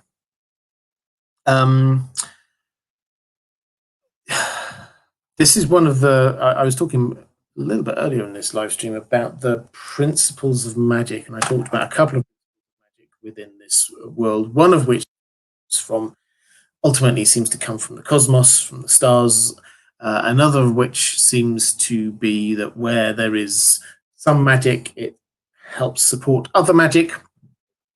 The third very clear, and this is not just George R. R. Martin, this is right across the piece in fantasy fiction, a very clear principle is that every bit of magic is not free. It requires some degree of sacrifice, payment in some way. Now, what that payment is could vary, but it clearly seems to be like the bigger the payment, then the greater the magic you can perform. So in order for the Children of the Forest to perform their huge bits of magic that they seem to have, or allegedly did, back in history, like the Hammer of the Waters, severing the land bridge between Westeros and Essos, that apparently required them killing hundreds, thousands of prisoners and even their own children. This was a huge sacrifice in order to create a huge end result. And the principle seems to be that you could just sacrifice any old thing, and that wouldn't produce some mediocre magic. But if you sacrifice something more significant, that will produce even more significant magic. And therefore, if you sacrifice a king, then that's about as big and impressive a sacrifice of a human as you could get in this world, because the king has, power resides where people think it does. And if people think that the king has power, then that is where power is, and there is therefore power in a king's blood. That all makes kind of sense, in-world sense. And so, yes, there does seem to be some link across here to king's blood. And it seems to be about proximity as much as anything else. So you can get you could get somebody who's tangentially related to the monarchy, and it might have some impact. But if you could get an actual king, or as Shireen is, she is the heir, Stannis has announced her as his heir, then that should theoretically be incredibly powerful because the sacrifice is so huge. So that's the principle that's going on there. When you say that a lot of the evidence for the power seems to be cheap tricks by Melisandre, I assume you're talking about the leeches taking the king's blood from Edric Storm and using them, and then the kings die. Yeah, that might be a cheap trick. It might just be her recognizing the fact that kings do die and assuming that if she does this, then and she can claim the credit for it later, because kings probably will die during times of war. So all of this is entirely possible, but the fact that people believe it, we come back to this again and again, the fact that people believe it is seemingly more important than the truth of the matter. You'll find even Euron seems to be believing this. He seems to be strapping, in the pre-release chapters on the Winds of Winter with Euron, he seems to be strapping the woman who is bearing his own child, his own unborn child, who, and as he's king, that is king's blood, to the front of his ship, hoping that they will be killed. So everybody seems to think that this is important, and if everybody seems to think that this is important, then that probably implies that that is important.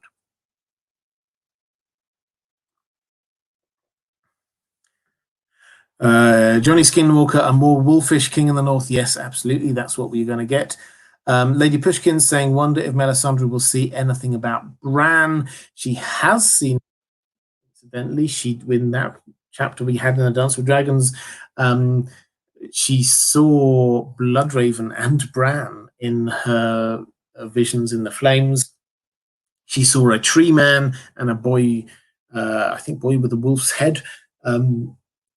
That is clearly Bloodraven and Bran, but then it all went foggy, so clearly Bloodraven was blocking whatever she was doing, but she has seen them, and she wondered whether that tree man was the Great Other. So it's like, oh, you're immediately drawing the wrong conclusions, but that's Melisandre for you. And Stephen Dillon saying, what is that series where the prince died and went into his wolf? The other one where George R. R. Martin and the author are friends. It's the Farseer by Robin Hobb, which starts off with Assassin's Apprentice. It's excellent.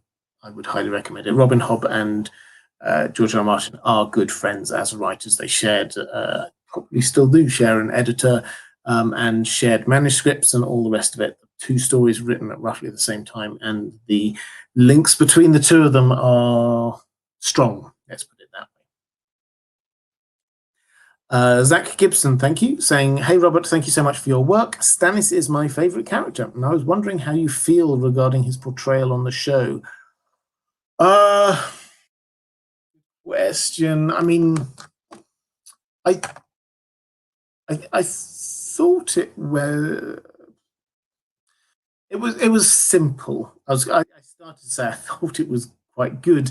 It was quite good. I think what they captured very well, the actor as well as the captured his taciturn nature very well. The fact that he's implacable, the fact that he's just going for what he wants. I think that a lot of the fandom's fascination with him as a character comes not just from the books, but from how he was presented in the show. So I think that was very good.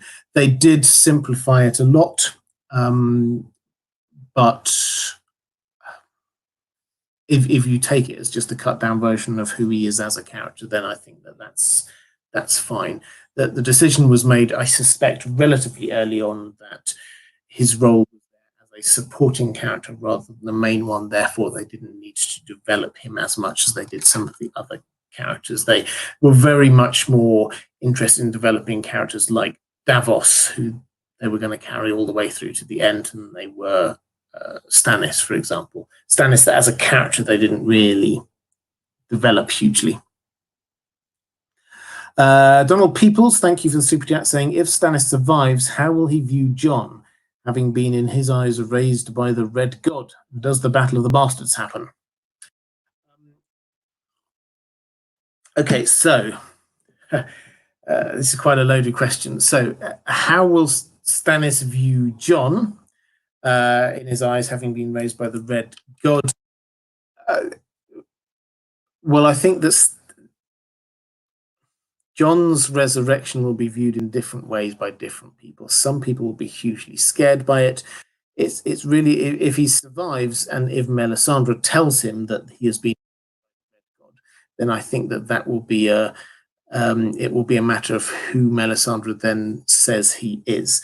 My best take is that Stannis won't survive for long enough, and Melisandre will then realize that Stannis is gone, see that Jon, in her eyes at least, has been raised out of fire, and will then, as she did on the show, transfer her Azor Ahai radar to Jon, if that makes sense. I think that she will then go, oh, maybe it is him, and she will realize that when she was asking to see Azor Ahai in the flames and she had visions of Jon, that's because it's not Stannis. In terms of whether a battle of the bastards will happen, well, this is, it only happens if there is this second, if Stannis loses in some way, or at least does not get the full victory. Now, George R. R. Martin loves this not doing completely clean-cut endings to these things. So it's entirely feasible that we're not just going to get a Stannis wins and claims Winterfell, or Stannis loses and dies, but some middle ground. That makes complete sense. It's not going to be as clear-cut as all as that. It's entirely feasible that we will get a rogue band from the Ramsay has, for example, who are out there who survive all of this, who then maybe they do try and take on Jon and co as they're coming down towards Winterfell. Who knows? There are many different ways there. And this is the kind of thing where people like me, we can speculate, but genuinely George R. R. Martin could go anywhere with that. What we can do is we can talk about the overarching things, which we can say. Stannis isn't an endgame character. That Melisandre will almost certainly transfer her loyalty from Stannis to Jon, probably after Stannis dies.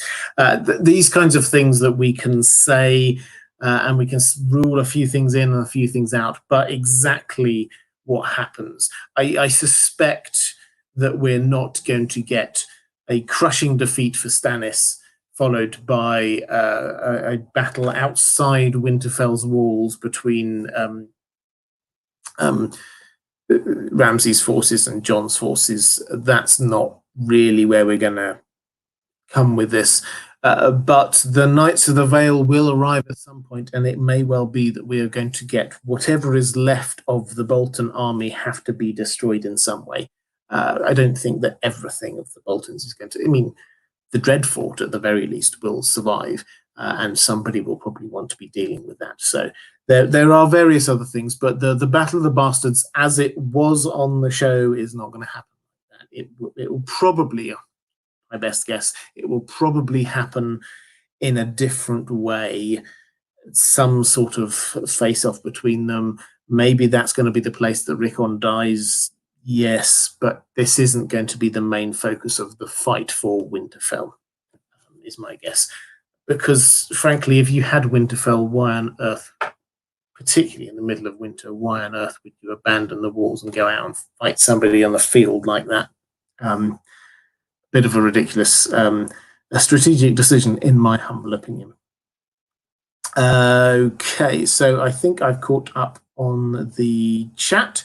Let's go to a question from Catherine Furseth over on Patreon, saying, "Hi, Robert. Great to ask my first question as Patreon. Welcome, Catherine. So you joined. It's fantastic to have you as part of the team.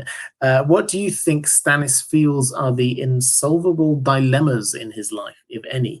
Duty and honor versus doing the right thing, swearing an oath he doesn't keep for the greater good, example being married and fathering shadow babies with Melisandre, Does he feel these dilemmas or not? He is in many ways a mystery.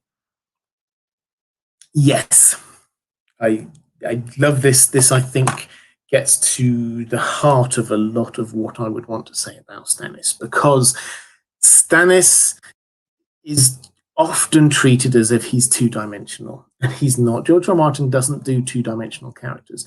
People just often view him as being, and this is where the Stannis the Manis thing, I think, often comes from. He's as being just you know exactly where you are with him. He's a man who always does his duty. He does what he thinks is right, nothing else, and that's it.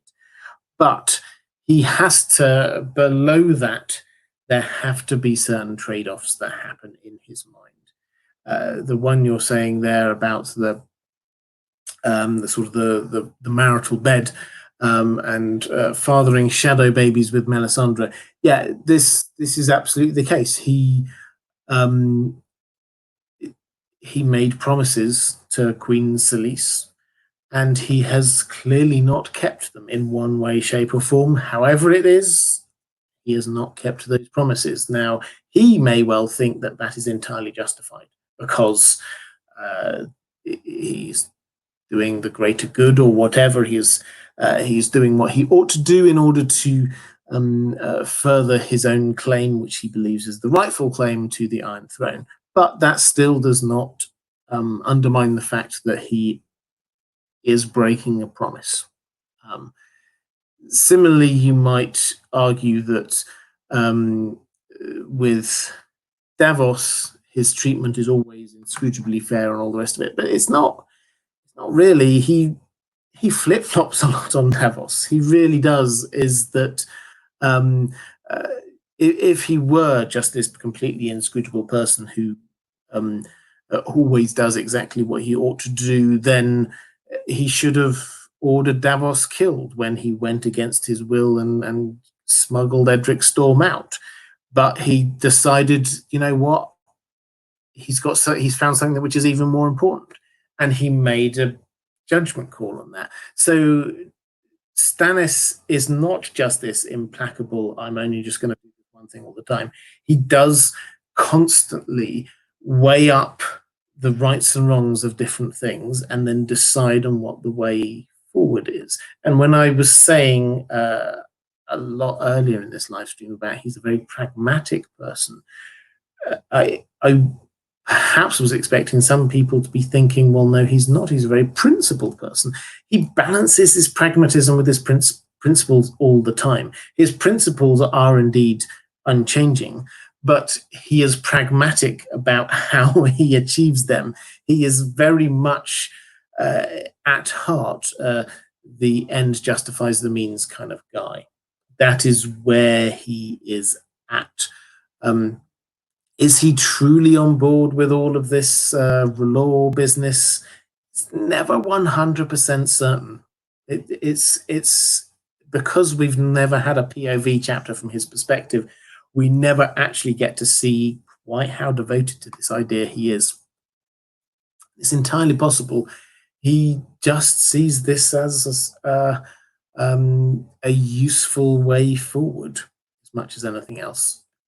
He probably believes it to a certain element, to a certain degree, but it's never clear that he's a completely true believer in all of this.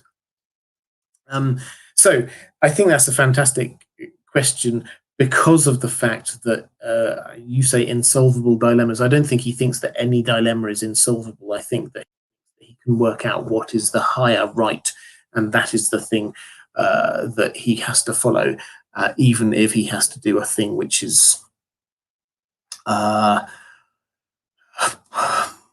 as good, or perhaps even potentially evil, in order to achieve it. So on the show, I think they got it right in when he sacrificed Shireen. It was him doing an evil thing in order to try and achieve a greater good in his mind, and that, I think, is what the book is trying to show. Reflective Rambling, thank you so much for the super chat, saying no shout out needed or question, just a thank you. Well, you have a shout out, Reflective Rambling, thank you so much. But no question noted. Think that's me on the chat. Donald Peoples with a question. Has Melisandre already been raised by the Red Gods? I did a video on this ages ago. I think yes. I think she's a Firewhite. I think that there are hints that she is not normal. She hardly sleeps, she says. She barely eats. These are not normal things, and they do remind us of the other characters we read about where that's also the case, which are Zombie Mountain and Beric, and also Lady Stoneheart, of course. And what do they have in common? They all died and were brought back. So all of this, as well as the fact that she's clearly very old, all of this does seem to hint at something, that perhaps she is indeed a Firewhite. I think that she's already been brought back. I think that is partly why she has got this incredibly zealous streak to her. I think that she's lost some of her characters who are brought back, lose something of themselves. I think that she's lost whatever kind of compassion or potential to kind of temper her single-mindedness that she used to have. And that is why she is so focused and so absolute in her beliefs. That's where I think there's, if you're interested in that, I can't remember the title of the video, but it was about Melisandre. So if you go and have a look for that, I did a video on it. I've got about 4 more questions from my patrons, so now is probably a good time to drop any more questions in the chat. I'll try and pick up as many of them as I can as I go through. Tom Murray Fella saying, I was wondering what you think will happen to Tychonosaurus and Justine Massey in the Winds of Winter. It seems unlikely Stannis will last long enough for Massey to return with the money and sellswords. If the books follow the beats of the show, what role do you think that they will play in the Winds of Winter? Okay, so Tychonosaurus is the representative of the Iron Bank. Stannis came to an agreement with him that the Iron Bank would lend him a whole load of money, and he's told Justine Massey, who's one of his sort of close lieutenants, who's a bit of a social climber, it has to be said. He's always like on the lookout for stuff here and there. He's like saying, so you've got Asha Greyjoy over there as your prisoner. Why don't we, I could marry her. And Stannis says, no, just wait until you do what I've asked you to do. This as well, if you're going to send me over there, they might respond better if you made me a lord, perhaps. And Stannis says, no, just get on and do your thing. And he's always on the lookout for ways that he might sort of further himself. So Justine Massey is a fascinating character. But anyway, he's there escorting Tychonosaurus all the way back to Braavos. And in Braavos, he's going to get the money. And he's been told specifically by Stannis that he has to buy some sellswords.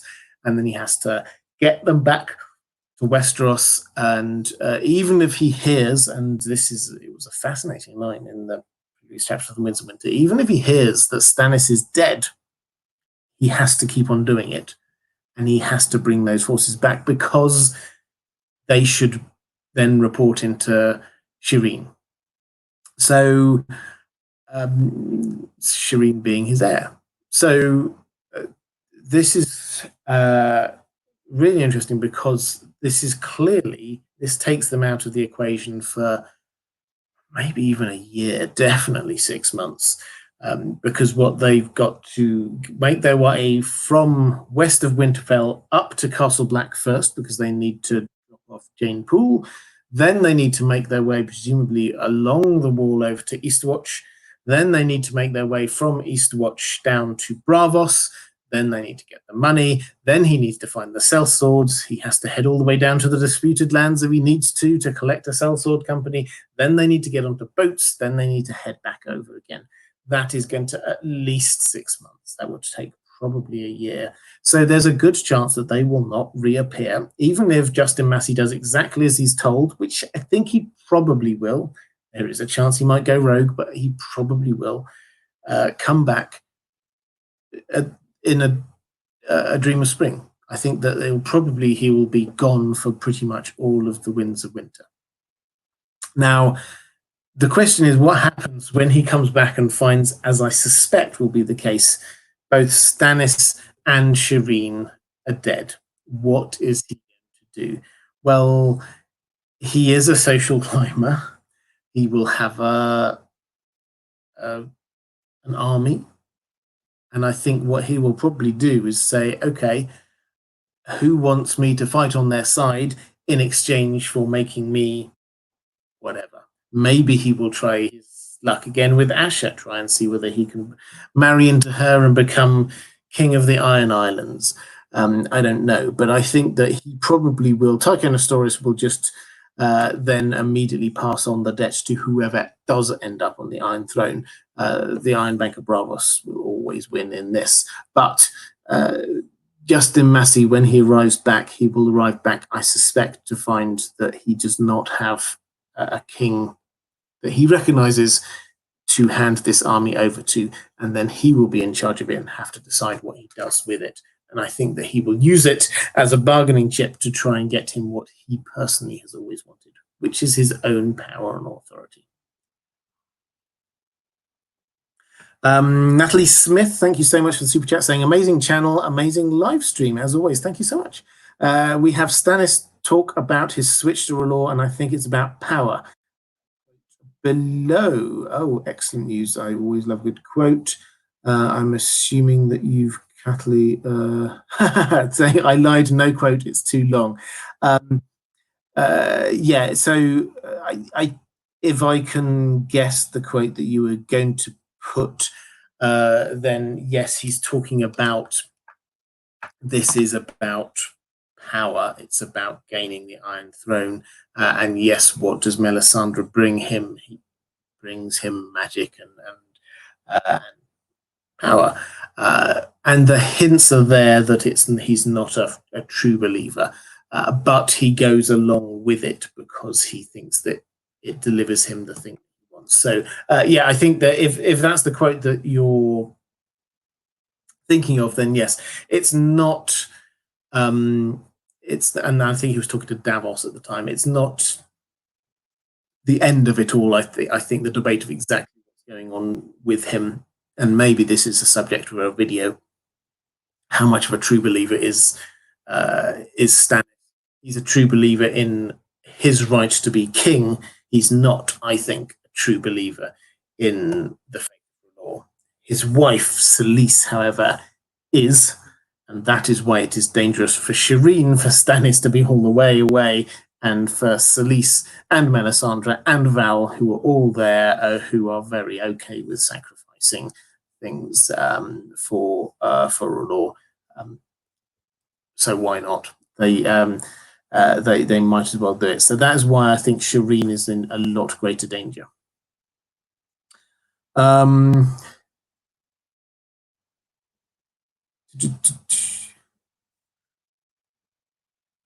Okay, so Nero 0054 saying, in Deep Geek, we are told Stannis is a very strategic leader, yet everyone expects him to take. The better strategy would be to take the Dreadfort first. In yeah, so Jon actually, Stannis thought about that, and Jon actually tells him not to, and he says, why don't you take Winterfell instead? So he did think about it. It was one of the many options that that he was considering. Turbo saying, will we see Lightbringer in the winds of Winter? So Lightbringer being the legendary magical sword of Azor Ahai, Stannis. This was the sword that Melisandre effectively made for him, and it glows. And we actually get this fantastic moment I was looking at when I was preparing for this live stream, and I was rereading it. Maester Aemon says, can I see that magic sword you've got? And Stannis goes, you're blind. Why do you want to see the sword? And he says, Sam will describe it for me. And so Stannis goes, fine, pulls out this sword, and then Sam describes it for Maester Aemon. And he says, this is it's a very pretty looking, glowing sword. It shows light all around and the rest of it. And then Stannis puts it back in and they go away. And Aemon says, was it warm? And Sam goes, no. And he says, and the sheath, I could tell it was like a leather sheath. Was it a sheath?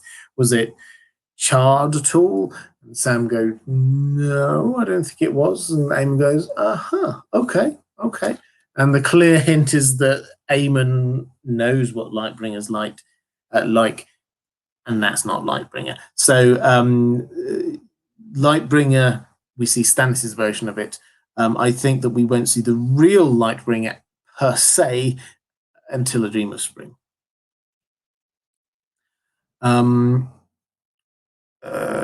Question from Zofia with a quote saying, I never asked for this no more than I asked, yet dare I disregard her. We do not choose our destinies, yet we must do our duty. No, great or small, we must do our duty. If we go by books only and judge the characters by the standards in universe, I feel Stannis, who we as readers know is the rightful king by the laws of the land, has done nothing the POV characters would not do to regain what is his, yet he is judged more harshly than Daenerys, for example.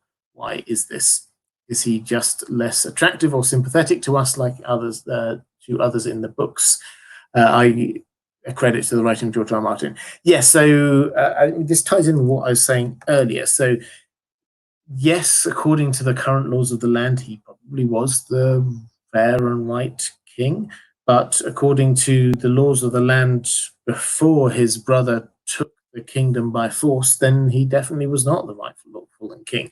He believes that the throne is his by right. Daenerys believes that the throne is hers by right. Fagon believes that the throne is his by right. And all of them believe that, and all of them have reasons for thinking that. And I don't think George R. R. Martin is here trying to say this person is right and the other two people are wrong, therefore we should be cheering that person there. I don't think that what he's trying to show us is, well, Daenerys is clearly wrong in her claim, Fagon is clearly wrong in his claim, therefore Stannis is the rightful king, therefore Stannis is the actual hero. That is not, I think, where George R. R. Martin is going. He wants us to recognize that there are competing claims that, depending on your perspective, either of them or any of them could be right. So that is where it is. In terms of whether Stannis is not liked as much, I think because of the way he's written, perhaps we don't get a point of view like we do with Daenerys. I think there's an element of that, but at the same time, I found Stannis within the fandom of Song of Ice and Fire. Stannis is one of those characters that has got one of the most dedicated supporters because he's got a very simple, lots of characters have got very complicated motivations and all the rest of it. His is very simple. He thinks that he is the rightful king. He's got a very good reason for thinking that he is the rightful king. And therefore, what he is doing is trying to claim what he thinks is right, not out of greed, not out of any desire to have the throne, but simply because he thinks that is right. It is actually a moral purpose that he has going on here. It is not greed for the throne. Littlefinger wants the throne because he's greedy. Daenerys wants the throne because she thinks it is rightfully hers. And Stannis also thinks that the throne is rightfully his, but he frankly doesn't want it. Daenerys, you always think that she does want it. Frankly, Stannis would probably be happy if he wasn't the first. That's not the situation, and I don't think his mind is the kind of mind that works in these kind of abstractions, but he doesn't come across as the kind of person that if he had been a younger brother to Renly, he would probably go, yep, Renly's the rightful king. That's probably where he'd have been at. That's perhaps the tragedy of the Baratheons. Those two were born in the wrong order, because I think that Stannis would have been completely supportive of Renly if Renly had been his elder brother. But yeah, it's in terms of whether he's seen as less attractive or sympathetic. Well, yes, he is, because we haven't got that personal point of view. But at the same time, I think he has gained quite a strong set of allies within the community. Marty Dodger, thank you so much for the super chat, saying, I don't know a lot about jousting customs, but why was the crowning of Lyanna an insult? Was Elia expected to be the queen of light and beauty, or is it seen as Rhaegar making a pass at Lyanna? Happy to catch this live. Well, fantastic to have you watching live. And complete digression, while I remember, moderators, thank you. I've seen you've been in the chat. It's fantastic. I've got the finest moderators here I could possibly hope for. So, guys, thank you so much. If you are watching this live, the moderators are the people who make sure that everybody plays by the rules. And during seasons, then they make sure there are no spoilers, and they make sure that people don't don't say stuff in the chat that they shouldn't. So, moderators, thank you so much. But that was a digression. Marty Dodger talking about why the crowning of Lyanna was an insult. Well, yes, it was sort of seen as Rhaegar making a pass at Lyanna. So he was married to Elia, and so the convention would be that you would. It's the equivalent of somebody saying, "Here's this thing. Here's this crown. Give this to whoever you think is the most beautiful and wonderful person here," and you walk straight past your wife and hand it to somebody else. That could be interpreted very easily as a snub to your wife for obvious reasons. Why would you not hand it to your, even if you did happen to think that that other person over there was more lovely and beautiful than your wife, it would be a public snub to your wife. So that's what's going on there. And why it would anger people from the other perspective, because the person who was most angry was Brandon Stark, was Lyanna was already engaged to somebody else. She was already engaged to Robert Baratheon. So it's like a double snub. The Rhaegar, as Crown Prince, as heir to the throne, he had the power. He could have basically claimed anyone he wanted as his mistress, and there's not a lot they could have done about it. That's what his father did, the Mad King, when he was younger. He had loads of mistresses all over the place. And so Rhaegar could go off and do this, but to just like do that in front of everybody, yes, it was. It was more than making a pass. It was making a claim as much as anything else. The fact is, though, I think, and again, I did videos on this ages ago, I think that this was actually Rhaegar not saying, I think that you're the most beautiful woman here or anything like that. I think that he was recognizing that she won the tourney. I think that he recognized that she was, that he discovered that she was the Knight of the Laughing Tree, who was undefeated in that tournament. And I think that he wanted to give her recognition for that by giving her the winner's laurels. So I think that was basically what was going on there. So yeah, it was seen as an insult. I don't think Elia thought it was an insult, incidentally, but others around it was an insult.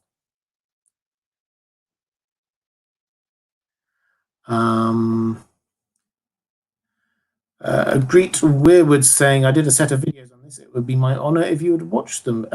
Find me on Twitter. Twitter is probably the best. Find me, incidentally.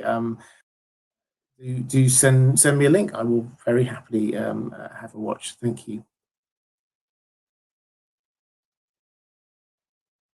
Andrew Kay asking, where do you think Lady Dustin will line up? She has a huge grudge against the Starks, but is keenly aware the Boltons are using everyone as pawns. Precise about this, she has a huge grudge against Ned Stark. She doesn't necessarily have a huge grudge against his children. And I think that she is against the Boltons. One of the many things which is going on in Winterfell is what looks to be some sort of code going on through the use of snowmen. This sounds bizarre if you've not come across this detail, but go and have a look at it if you want. It's towards the end of the last book.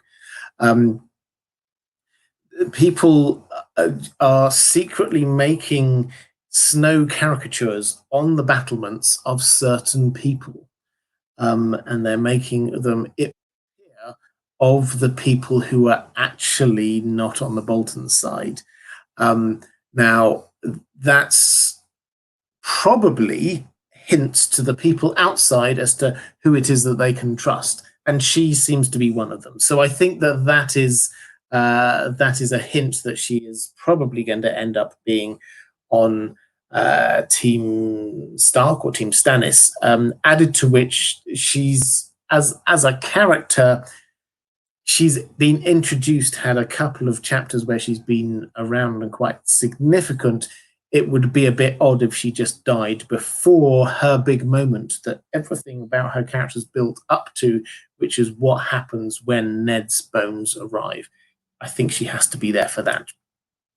So, yeah, it's. I think she's definitely going to end up on Team Stannis, not because she's a particular Stannis loyalist, but that's just where she'll be.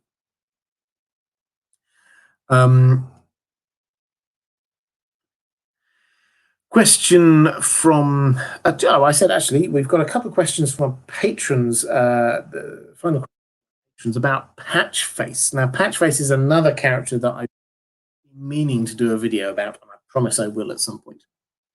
Axel Vernland says, "What do you think the Winds of Winter has in store for Patchface? Do you believe in the theories floating around in the fandom that he has prophetic statements / ramblings, and that some hints about the Winds of Winter and Dream of Spring can be drawn from his previous statements and ramblings? Or do you think Patchface's importance solely lies with him being a so-called water wight, as you have previously expressed it?"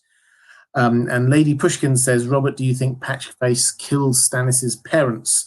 Do you think there's any connection between them being in Volantis and the Red God or Melisandre?" Okay, so Patchface, for those who do not know, is a book-only character. He is a fool. He's a clown. He was recruited by Stannis' dad, Steffon Baratheon, while they were over in Essos in Volantis, when Patchface was a young boy. The idea being that this was for the children. He's so Baratheon will love him. Maybe he will teach Stannis to smile as well. Wouldn't that be a fun thing? Steffon comes back, but the boat that they're on gets caught up in a storm, and everyone dies except for Patchface, who gets washed up on the shore 3 days later, looks as if he's dead, but then somehow miraculously seems to come back. He's called Patchface, incidentally, because he has tattooed on his face a motley, which is what they do in Volantis to slaves. They actually literally just tattoo onto their faces what their profession is, the slave's profession. And so that's why he is like that is. And when Patchface sort of comes around, then he is not this incredibly intelligent young boy that he once was. He turns out to be, yes, still perhaps quick of wit, but he doesn't seem to make huge amounts of sense. He comes out with lots of strange rhymes, and he's got this kind of strange lurching motion. He's got weird coloring and all the rest of it. So he's an odd figure, and he's made increasingly odd by the fact that although Stannis doesn't particularly like him, his daughter Shireen does really enjoy him, so keeps him around. And he comes with them all the way up to the wall. And so he's there up at Castle Black with Shireen. And Melisandre says, "You know what? This guy's dangerous." And it's like, whoa, where did that come from? She said, I see him in my visions sometimes. I see him surrounded by skulls with blood around his mouth. And it's like, whoa, hang on, what's going on here? Now, Lady Pushkins, you asked whether Patchface killed Stannis' parents. No, I don't think so. It's entirely possible that something was there, but sometimes a shipwreck is just a shipwreck, even in the world of Ice and Fire, and I suspect that's what was going on here. It just was a shipwreck.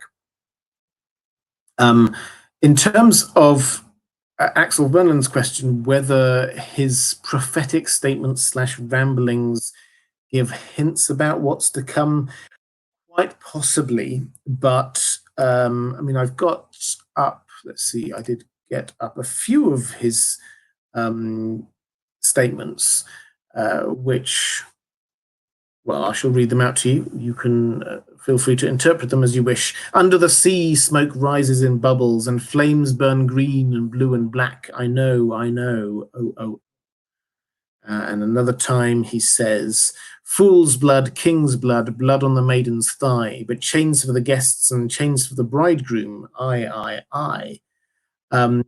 And at Castle Black, he says, in the dark, the dead are dancing. I know, oh. And so he says these things that on one level are nonsensical. On another level, you look at them and go, oh, well, yeah, maybe that's what that is. So the second one I read out, talking about chains for the bridegroom, that sounds a little bit perhaps like the Red Wedding. So was that him talking about the Red Wedding? Then we get in the dark, the dead are dancing. Again, that sounds quite similar to sort of like his poetic language, but is he talking about the others? Quite possibly.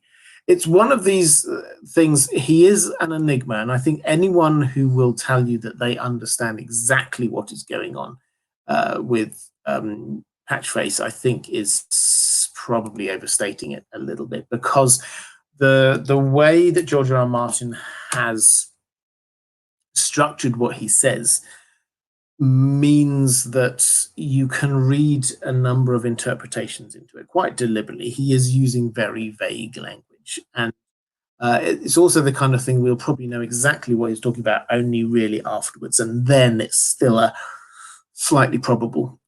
So the one that people say, well, that was about the Red Wedding, probably, but it's not as clear as like an actual vision of the Red Wedding. It's just like a silly rhyme that kind of matches onto it.